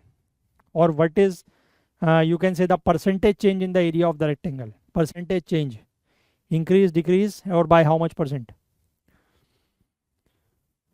बताइए।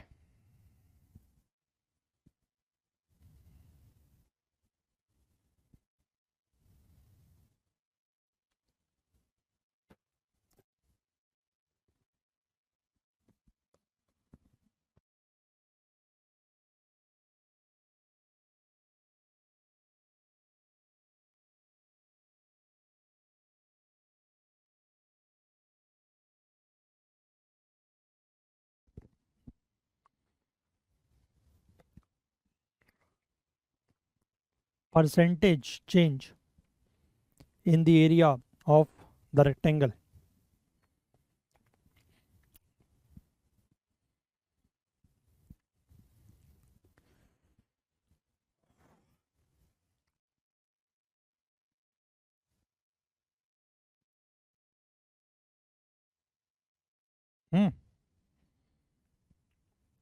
बताएं। 12% decrease. 12% decrease, यही आ रहा है सबका। Yes sir. 12% decrease. Yes sir. Sushant,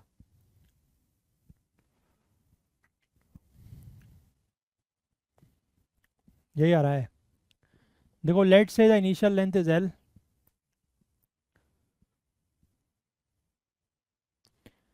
अगर initial length L है और initial breadth अगर बी है, तो न्यू लेंथ कितनी हो जाएगी? कितनी हो जाएगी? 10% इंक्रीज। That means 1.1 L. ठीक है, और ब्रेड तो हम डिक्रीज कर रहे हैं बाई 20%, तो ये कितना हो जाएगा? 0.8 बी। 0.8 बी। ठीक है, तो आप कह सकते हैं कि जो न्यू एरिया होगा वो कितना हो जाएगा? 1.1 into 0.8 l b. Initial area was l b, है ना? Final area is this much, so इसको आप कैलकुलेट करेंगे, this will be 0.88 L b. अब आपको निकालना है परसेंटेज चेंज। तो परसेंटेज चेंज निकालने के लिए सबसे पहले निकालेंगे चेंज, और चेंज के लिए आप वैसे तो आपको वैल्यू दिख रही है कि इनिशियल एल बी थी और यहाँ पर 0.8 एल बी हो गई है मतलब वैल्यू कम हो गई है ना? आप या तो वैसे देख सकते हैं डायरेक्ट, बट अगर आपको वो चीज़ मैं मतलब अगर जैसे कभी कुछ ऐसी वैल्यूज़ होती है कि जिसमें थोड़ा सा देखने में कन्फ्यूजन होता है, तो हमेशा फॉलो द सेम अप्रोच कि फाइनल माइनस इनिशियल। तो final is 0.88 L B minus initial is L B upon initial is L B into 100। तो ये कितना आएगा? माइनस 0.12 एल बी, है ना, अपॉन एल बी। तो एल बी से एल बी कैंसिल हो गया, मल्टीप्लाई बाई 100, तो दिस विल कम -12। ठीक है, अब ये जो माइनस साइन है, इस मेथड का फ़ायदा ये है कि आपको इंक्रीज या डिक्रीज अपने आप ढूंढना नहीं पड़ेगा, या आप ये कहें कि गलती होने के चांसेस खत्म हो जाते हैं, क्योंकि आपको एक्चुअल में जो वैल्यू के साथ जो साइन मिलता है वो आपको बता देता है कि वेदर इट इज़ इंक्रीज और डिक्रीज। ठीक है, आपको अपना दिमाग नहीं लगाना पड़ता, क्योंकि उसमें अगर आप अपना दिमाग लगाते हैं तो ऑब्वियस सी बात है कि वहाँ पर चांसेस या स्कोप ऑफ मिस्टेक्स हैं। बट आपको अपना दिमाग अगर नहीं लगाते हैं, आप सिंपली जो फाइनल माइनस इनिशियल है उसको फॉलो करें, आपको अपने आप जो यहाँ पर साइन आएगा वो अपने आप बता देगा कि वेदर इट इज़ इंक्रीज और डिक्रीज। अगर ये वैल्यू नेगेटिव में आ गई, that means it is decrease. And how much decrease? 12%। ठीक है बात? Yes sir. और ये इस पर भी मतलब इस कंसेप्ट के बेस पर भी क्वेश्चन आते हैं। ठीक है, और रेक्टेंगल ही एक ऐसा मतलब फिगर है जिसके बेस पर बहुत क्वेश्चन पूछे जाते हैं कि length and breadth of the rectangle they are increase by decrease by इतना, तो what is the percentage change in the area of the rectangle. ठीक है, क्लियर है बात? रेक्टेंगल के एरिया पर ही पूछते हैं, रेक्टेंगल के पेरीमीटर पर भी पूछते हैं। पेरीमीटर क्या होता है रेक्टेंगल का? 4a। नहीं सर, नहीं नहीं नहीं 4a तो स्क्वायर का होगा। हाँ, नहीं। तो रेक्टेंगल का क्या होगा?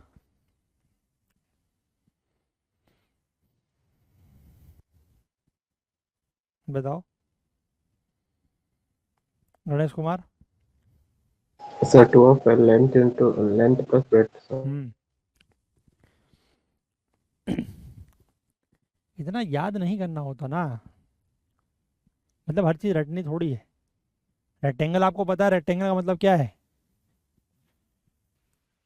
दिस इज रेक्टेंगल, है ना, this is length, this is bread. Perimeter मतलब पेरीफ्री। ठीक है, तो यहाँ लेंथ है तो यहाँ भी लेंथ होगी, और यहाँ ब्रेड है तो यहाँ भी ब्रेड होगी, मतलब 2 times bread plus 2 times length. 2 को कॉमन कर लें तो लेंथ प्लस ब्रेड, मतलब 2 ice of length plus bread, है ना? हाँ यस और सर। नो? और लेंथ और ब्रेड को बराबर कर देंगे तो इट बिकम्स अ स्क्वायर। ठीक है, उसमें twice of length plus breadth को अगर आप एल की जगह बी लिख लें या बी की जगह एल लिख लें या दोनों की जगह उठा के साइड लिख लें तो आपका 4 इंटू साइड आ जाएगा, दैट मीन्स स्क्वायर हो गया वो। ठीक है। हाँ सर। ये चीज़ें उसमें देखेंगे आगे मेंसुरेशन में थोड़ा बहुत, हालांकि आजकल क्वेश्चन बहुत कम आ रहे हैं बट देखेंगे। मेंसुरेशन के क्वेश्चन बहुत बढ़िया आ रहे हैं उसमें, बट वो हमारे उसमें नहीं आते उतने ज़्यादा, तो हम करेंगे भी नहीं। बट CDS में बहुत क्वेश्चन आते हैं मेंसुरेशन के, बहुत, और अच्छे क्वेश्चन, उतने ज़्यादा खैर हमारे स्कोप में नहीं है। चलिए एक क्वेश्चन लिखिए फिलहाल। ये कंसेप्ट इसी के साथ हमारे इधर कंसेप्ट आर ओवर।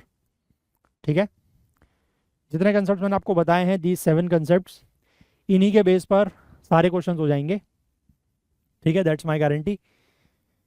तो क्वेश्चन लिखना स्टार्ट कीजिए। सबसे पहला 2-3 क्वेश्चन ऐसे करते हैं, उसके बाद फिर जो आपके शीट में हैं वो क्वेश्चन देखेंगे। मैंने इसकी दोनों शीट्स अपलोड कर दी हैं। ठीक है, ये वाली मतलब क्लास वर्क शीट भी और असाइनमेंट शीट भी। ठीक है, और 2 दिन में मोस्ट प्रोबेबली हमारा टॉपिक हो जाएगा, ऐसा मैं एक्सपेक्ट कर रहा हूँ। ठीक है, तो उसके बाद आप लोग शीट भी करना स्टार्ट कर सकते हैं। क्लियर है? चलिए क्वेश्चन लिखिए। What is the net percentage increase, what is the net percentage increase और decrease, what is the net percentage increase or decrease in the area of circle, in the area of circle if initial radius, if initial radius has increased by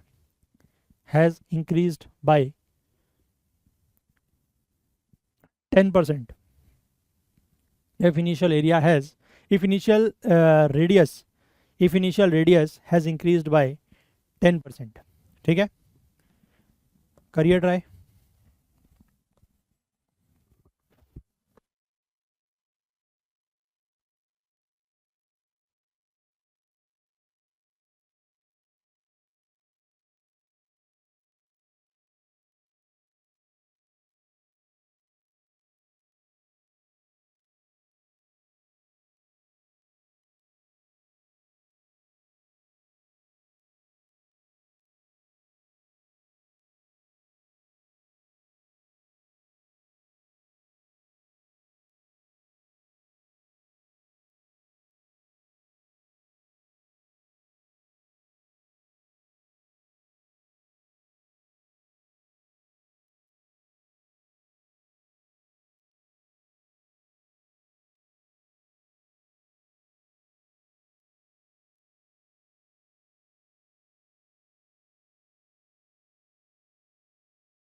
So 21%.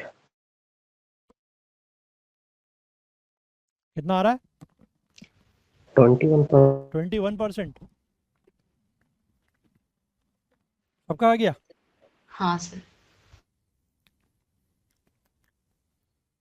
अच्छा, what is the area of circle?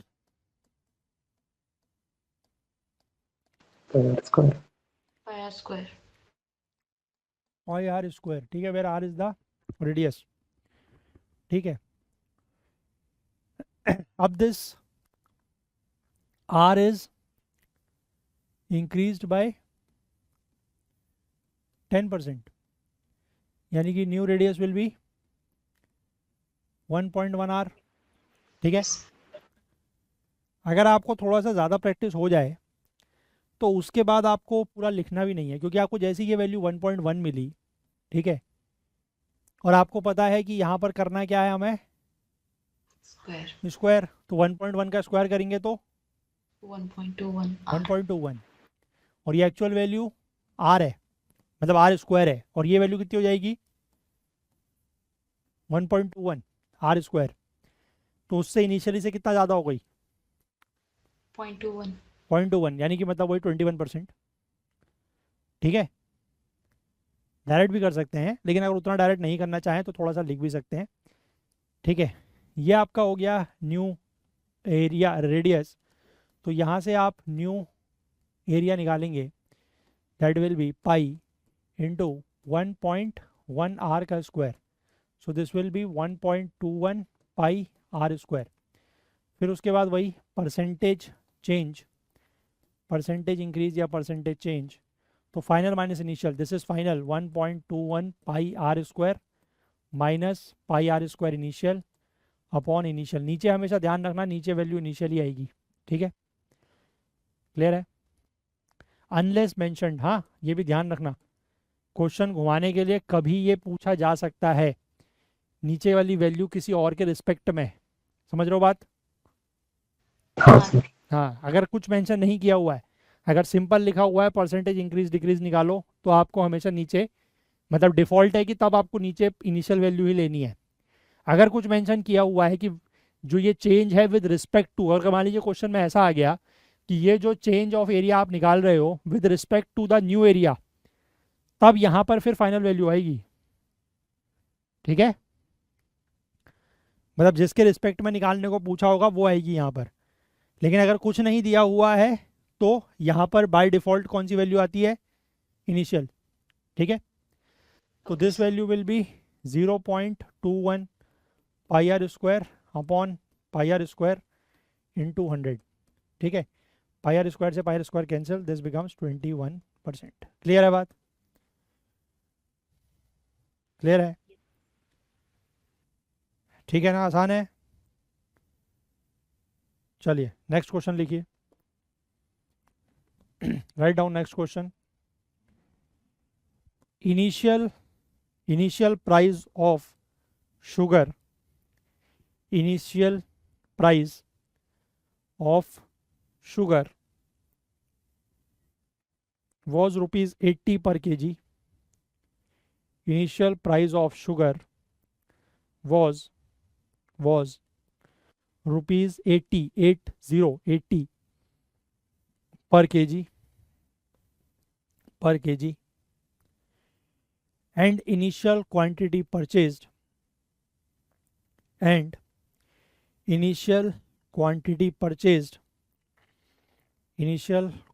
purchased was 10 kg.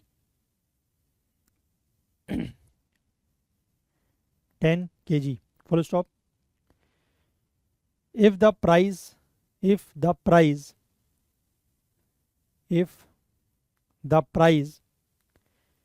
has increased by 25%, if the price has increased by 25% and quantity purchased has increased by 50%, 50, quantity purchased has increased by 50 percentage, Sir, price has increased by 25% and quantity purchased has increased by 50%, comma,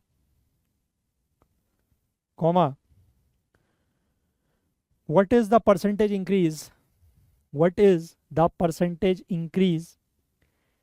in net expenditure, what is the percentage increase in net expenditure, net expenditure में कितना percentage increase होगा, what is the net, what is the percentage increase in net expenditure. ठीक है, करिए।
हम्म,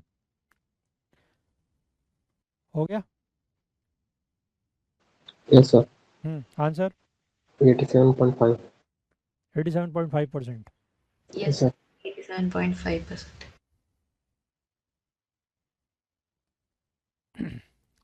सबका आ गया। ठीक है, तो इसमें आपको दिया हुआ है कि इनिशियल प्राइस इनिशियल प्राइस दिया हुआ है ₹80 पर केजी, है ना, और इनिशियल क्वांटिटी परचेज, या आप कह सकते हैं उसको इनिशियल कंजम्पशन, वो कितना है 10 केजी। ठीक, final price, now the price has increased by how much, 25%, 25%, तो दिस विल बिकम 1.25 इंटू 80। ठीक है, ये वही चीज़ है जो मैं आपको पीछे बता रहा था, डायरेक्ट हम लोग यहाँ पर लिख रहे हैं। तो this value will come out to be how much, 100। ठीक है, एंड फाइनल फाइनल कंजम्पशन, मतलब जो क्वांटिटी परचेज में बढ़ा है वो कितना हो गया, अब इंक्रीज बाय 50%, तो this will B 1.5 into 10, that is 15।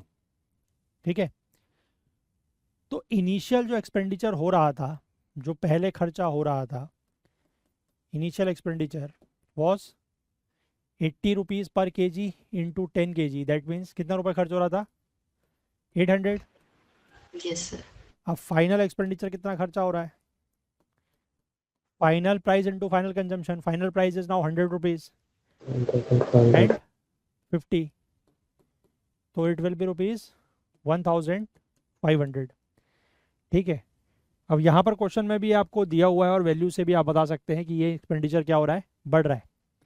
तो परसेंटेज चेंज या परसेंटेज इंक्रीज कितना होगा, final minus initial, that is 1500 minus 800 upon initial, that is 800 into 100, तो this will be 700 by 800 into 100। ठीक है, 1 2 1 2, तो this comes out to be 700 by 8, और 700 by 8 is 87.5%। ठीक है, क्लियर है बात, क्लियर है। ठीक है। सर इजी क्वेश्चन में एक वेरिएशन होता है, अभी मैं आपको आगे कराऊंगा, कि अगर हमें जो फाइनल एक्सपेंडिचर है, मतलब क्वेश्चन में पहला पार्ट, चलो अभी आगे देखते हैं, अभी समझ में आएगा आपको। पहले एक क्वेश्चन और लिखो, फिर अगला क्वेश्चन करते हैं उसको। अभी लिखो एक, what will be the net percentage increase, या एक मिनट रुको, एक मिनट रुको, ठीक है चलो, ये 3 क्वेश्चन है, आप इन तीनों को होमवर्क के लिए लिखो, बता रहा हूँ, लिखो एक एक करके।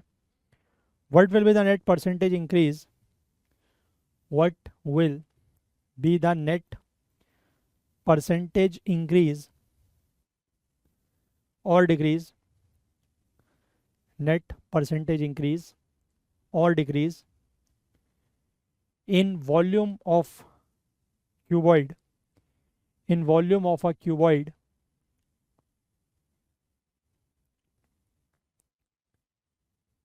whose length has increased by 10%, whose length has increased by 10%, breadth has increased by 20%, breadth has increased by 20%, and height has decreased by 30%। ठीक है, हो गया क्लियर, लिख लिया। Net percentage increase or decrease in volume of a cuboid whose length has increased by 10%, breadth has increased by 20%, and height has decreased by 30%। ठीक है, return. Sir चलिए next,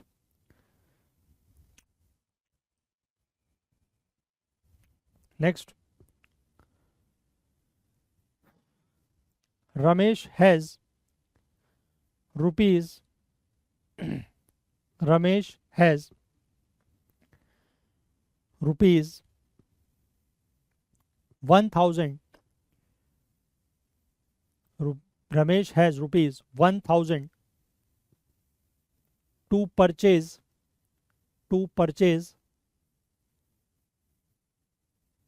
10 kg of rice, 10 kg of rice, 10 kg of rice at rupees 100 per kg, 10 kg of rice at rupees 100 per kg।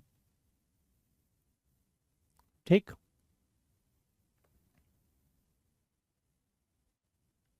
full stop। If the price has increased by 20%, if the price has increased by 20%, comma, then for same expenditure,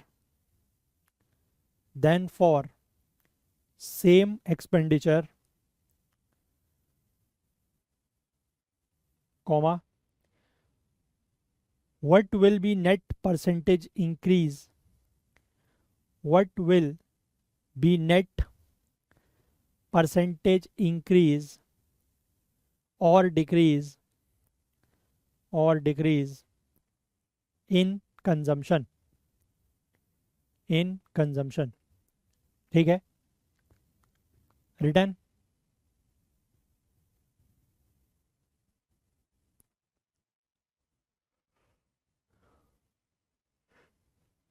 yes sir. लिखिए एक और last, weight of Sagar, weight of Sagar is 15% less than Karan,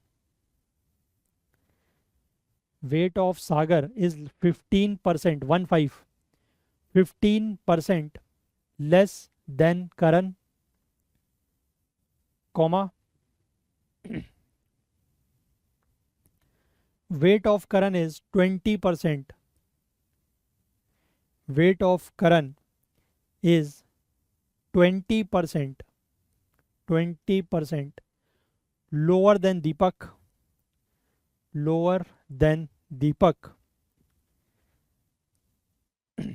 full stop. by what percentage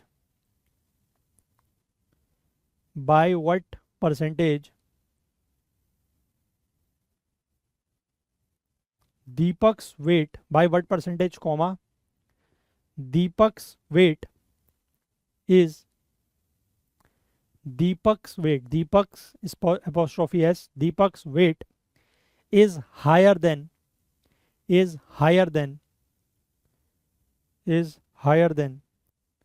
Sagar's weight. Sagar apostrophe s, Sagar's weight. ठीक है. Written all three. हाँ sir. ठीक है. तो that's it for the day. We have discussed all the concepts. है ना. एक दो क्वेश्चन हम लोगों ने कर भी लिए हैं. बाकी एक दो क्वेश्चन जो आपको दिए हैं वो करिएगा. बाकी कल को हम लोग इसके मतलब कल से इसके जो क्वेश्चंस हैं वो देखेंगे. And most probably maybe tomorrow we can finish it. ठीक है. नहीं कर पाएंगे तो बाकी जो क्वेश्चन बचेंगे वो we will continue day after. ठीक है. Yes, but sir. टॉपिक कैसा है, मतलब कैसा लगा आप लोगों को?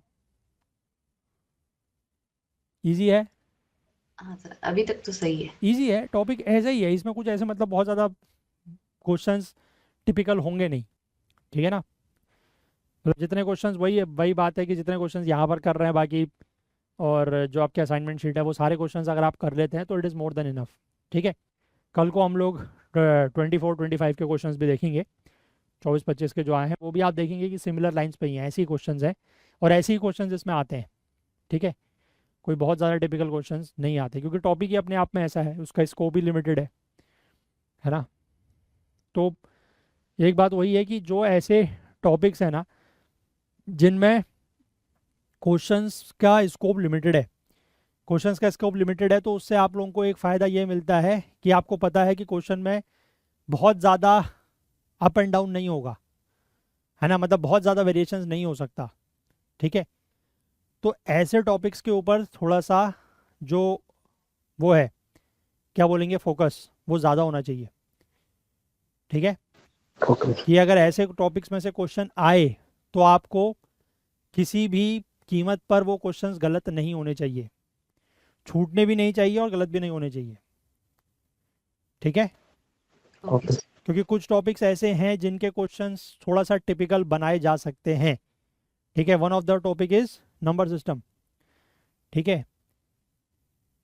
मतलब हाँ एक सर. ही टॉपिक खैर मैं मानता हूँ ज़्यादा, जो नंबर सिस्टम है वो ऐसा टॉपिक है जिसमें क्वेश्चंस का स्कोप बहुत ही वास्ट है. तो उसमें प्रॉब्लम ये होती है कि आप अगर बहुत ज़्यादा पढ़ के जाते हो तो जो ऐसे क्वेश्चंस आप लोग पढ़ के गए हो वैसे क्वेश्चंस आ गए तो आप कर लोगे. बट अगर मान लो कुछ क्वेश्चन ऐसा आया जिस पर आप अपना वहाँ पर कंसेप्ट अप्लाई नहीं कर पा रहे हो तो हो भी सकता है कि वो क्वेश्चन ना भी बने. ठीक है. तो Yes, जिन sir. जिन टॉपिक्स में स्कोप थोड़ा सा ज़्यादा होता है वहाँ पर ये चांसेस रहती हैं. बट इन टॉपिक्स में स्कोप लिमिटेड है. ठीक है. इसमें हो गया अगले जो 3-4 टॉपिक्स हैं profit and loss, ratio proportion, mixture allegation, उनके स्कोप लिमिटेड है. उनमें क्वेश्चंस मतलब थोड़ा सा वैल्यूज चेंज करके इधर उधर करके क्वेश्चन का तरीका वैसा ही रहेगा, उसमें कुछ चेंज होना नहीं है, हो ही नहीं सकता. ठीक है. Yes, sir. तो ऐसे क्वेश्चंस हमें गलत नहीं करने हैं. क्लियर है बात? हाँ सर. चलिए. Yes, sir. बाकी ये सारे क्वेश्चंस हैं that we will discuss tomorrow. चलिए कल मिलते हैं. इसकी वजह से मैंने शीट भी अपलोड कर दी है, अगर आप इंटरेस्टेड हैं तो you can start doing it. ठीक है. Okay, sir. बट टाइम थोड़ा सा मतलब ऐसा नहीं है कि इसी को नहीं करना है ना. जीएस भी करनी है और आगे बढ़ने के साथ साथ पीछे का रिवाइज भी करते हैं. कितने लोगों ने अभी जो ये 3 दिन का टाइम मिला था उसमें पुराना रिवाइज किया कुछ सी सेट का? टेल मी ऑनेस्टली, कितने लोगों ने किया? नहीं किया? क्यों भाई? गणेश नहीं कुमार नहीं किया? हाँ सर, सर. ऐसा नहीं है सर. किया हाँ. वो क्या किया था बताओ. थर्सडे को वो पूरा वेन डायग्राम का असाइनमेंट किया, फ्राइडे को सिलॉग का असाइनमेंट किया, उसके बाद नहीं किया. Saturday Sunday? Saturday Sunday sir GS का बैकलॉग्स थे सर. अच्छा. नहीं तो वही तो कह रहा हूँ, इसका पुराना रिवाइज किसने किया गणेश कुमार किया कुछ? नहीं सर, नंबर सिस्टम थोड़ा थोड़ा किया सर, बस उसमें भी ज़्यादा नहीं देखना। ठीक है, थोड़ा सा टाइम निकालो यार, ठीक है? हाँ सर, आई सर, क्योंकि श्योर सर। देखो पाइल अप चीज़ें होती जाएंगी, है ना? Yes sir. आप ये मान के चलो कि हर हफ्ते आपके 2 टॉपिक बढ़ते जाएंगे, हाँ सर। है ना? तो आपका पीछे का जितना है वो तो है ही, और पर वीक हम लोग 2 टॉपिक कम से कम बढ़ते जाएंगे आगे को। सही है तो सर। इसलिए फिर वो बैकलॉग बहुत ज़्यादा हो जाएगा इसका भी, ठीक है सर, ठीक है? करूँगा सर। और प्रॉब्लम उसमें फिर वही आती है कि आपने जितना भी यहाँ पर पढ़ा है, अगर आप उसको मल्टीपल टाइम्स रिवाइज नहीं करते हो तो एग्ज़ाम में क्वेश्चन नहीं बनेंगे, सही है सर। ठीक है? इस बात को ध्यान रखें। लास्ट ईयर हम लोग इस चीज़ को एक्सपीरियंस कर चुके हैं हाँ सर। कि ये प्रॉब्लम आती हाँ सर, सही है। ठीक है? एक तो ये देखिए आपके सामने ही है, ये खुद ही बोल रही हैं, है ना? नहीं और सर, सबका होता है सर ऐसा। हाँ, और नहीं मतलब ये होता है क्योंकि मतलब जब तक आप उस मतलब वो चीज़ आपने खुद नहीं फेस की हो ना, तो आपको लगता है कि यार हम तो कर लेंगे, है ना? Yes sir. मतलब जैसे अब पिछली मतलब बार ये मिनिमम 3 टाइम मैंने रिवाइज किया था, हम्म तो वो हाल था तो मेरा। वो होता है क्योंकि चीज़ें बहुत हो जाती है ना, चीज़ें बहुत ज़्यादा हो जाती है ना, बात ये है। ठीक है, कोई बात नहीं, आप करिए, है ना? अपनी तरफ से कोशिश करें, रिवीजन करते रहें, मल्टीपल टाइम्स रिवीजन करना पड़ेगा, इसीलिए मैं कह रहा हूँ कि बीच बीच में रिवीजन करते रहें, क्योंकि लास्ट में सारा एक साथ रिवीजन नहीं हो पाएगा, यस सर। है ना? और अगर अभी आप अभी से करते रहेंगे तो लास्ट में रिवीजन करना ईजी भी रहेगा, यस क्योंकि आप सर। एक टॉपिक को आज पढ़े, आपने जो टॉपिक 1 महीने पहले पढ़ा है उसको अगर आप एग्ज़ाम से के पास पढ़ेंगे, जिसके अभी भी लगभग 5 महीने के आसपास बचे हुए हैं, तो आप ये समझिए कि अगर एक टॉपिक के बीच में 6 महीने का गैप होता है रिवीजन करने में, तो फिर वो प्रॉब्लम क्रिएट करेगा। लेकिन अगर उन 6 महीनों में आप उस चीज़ को 4 बार देख लेते हैं, तो वो फिर वहाँ तक जाने तक आपको खुद भी खुद याद रहेगी, ठीक है? Yes sir. चलिए, तो रिवाइज करते रहें, बाकी we will meet tomorrow and continue with this topic. चलिए, bye bye, thank you. Thank you sir.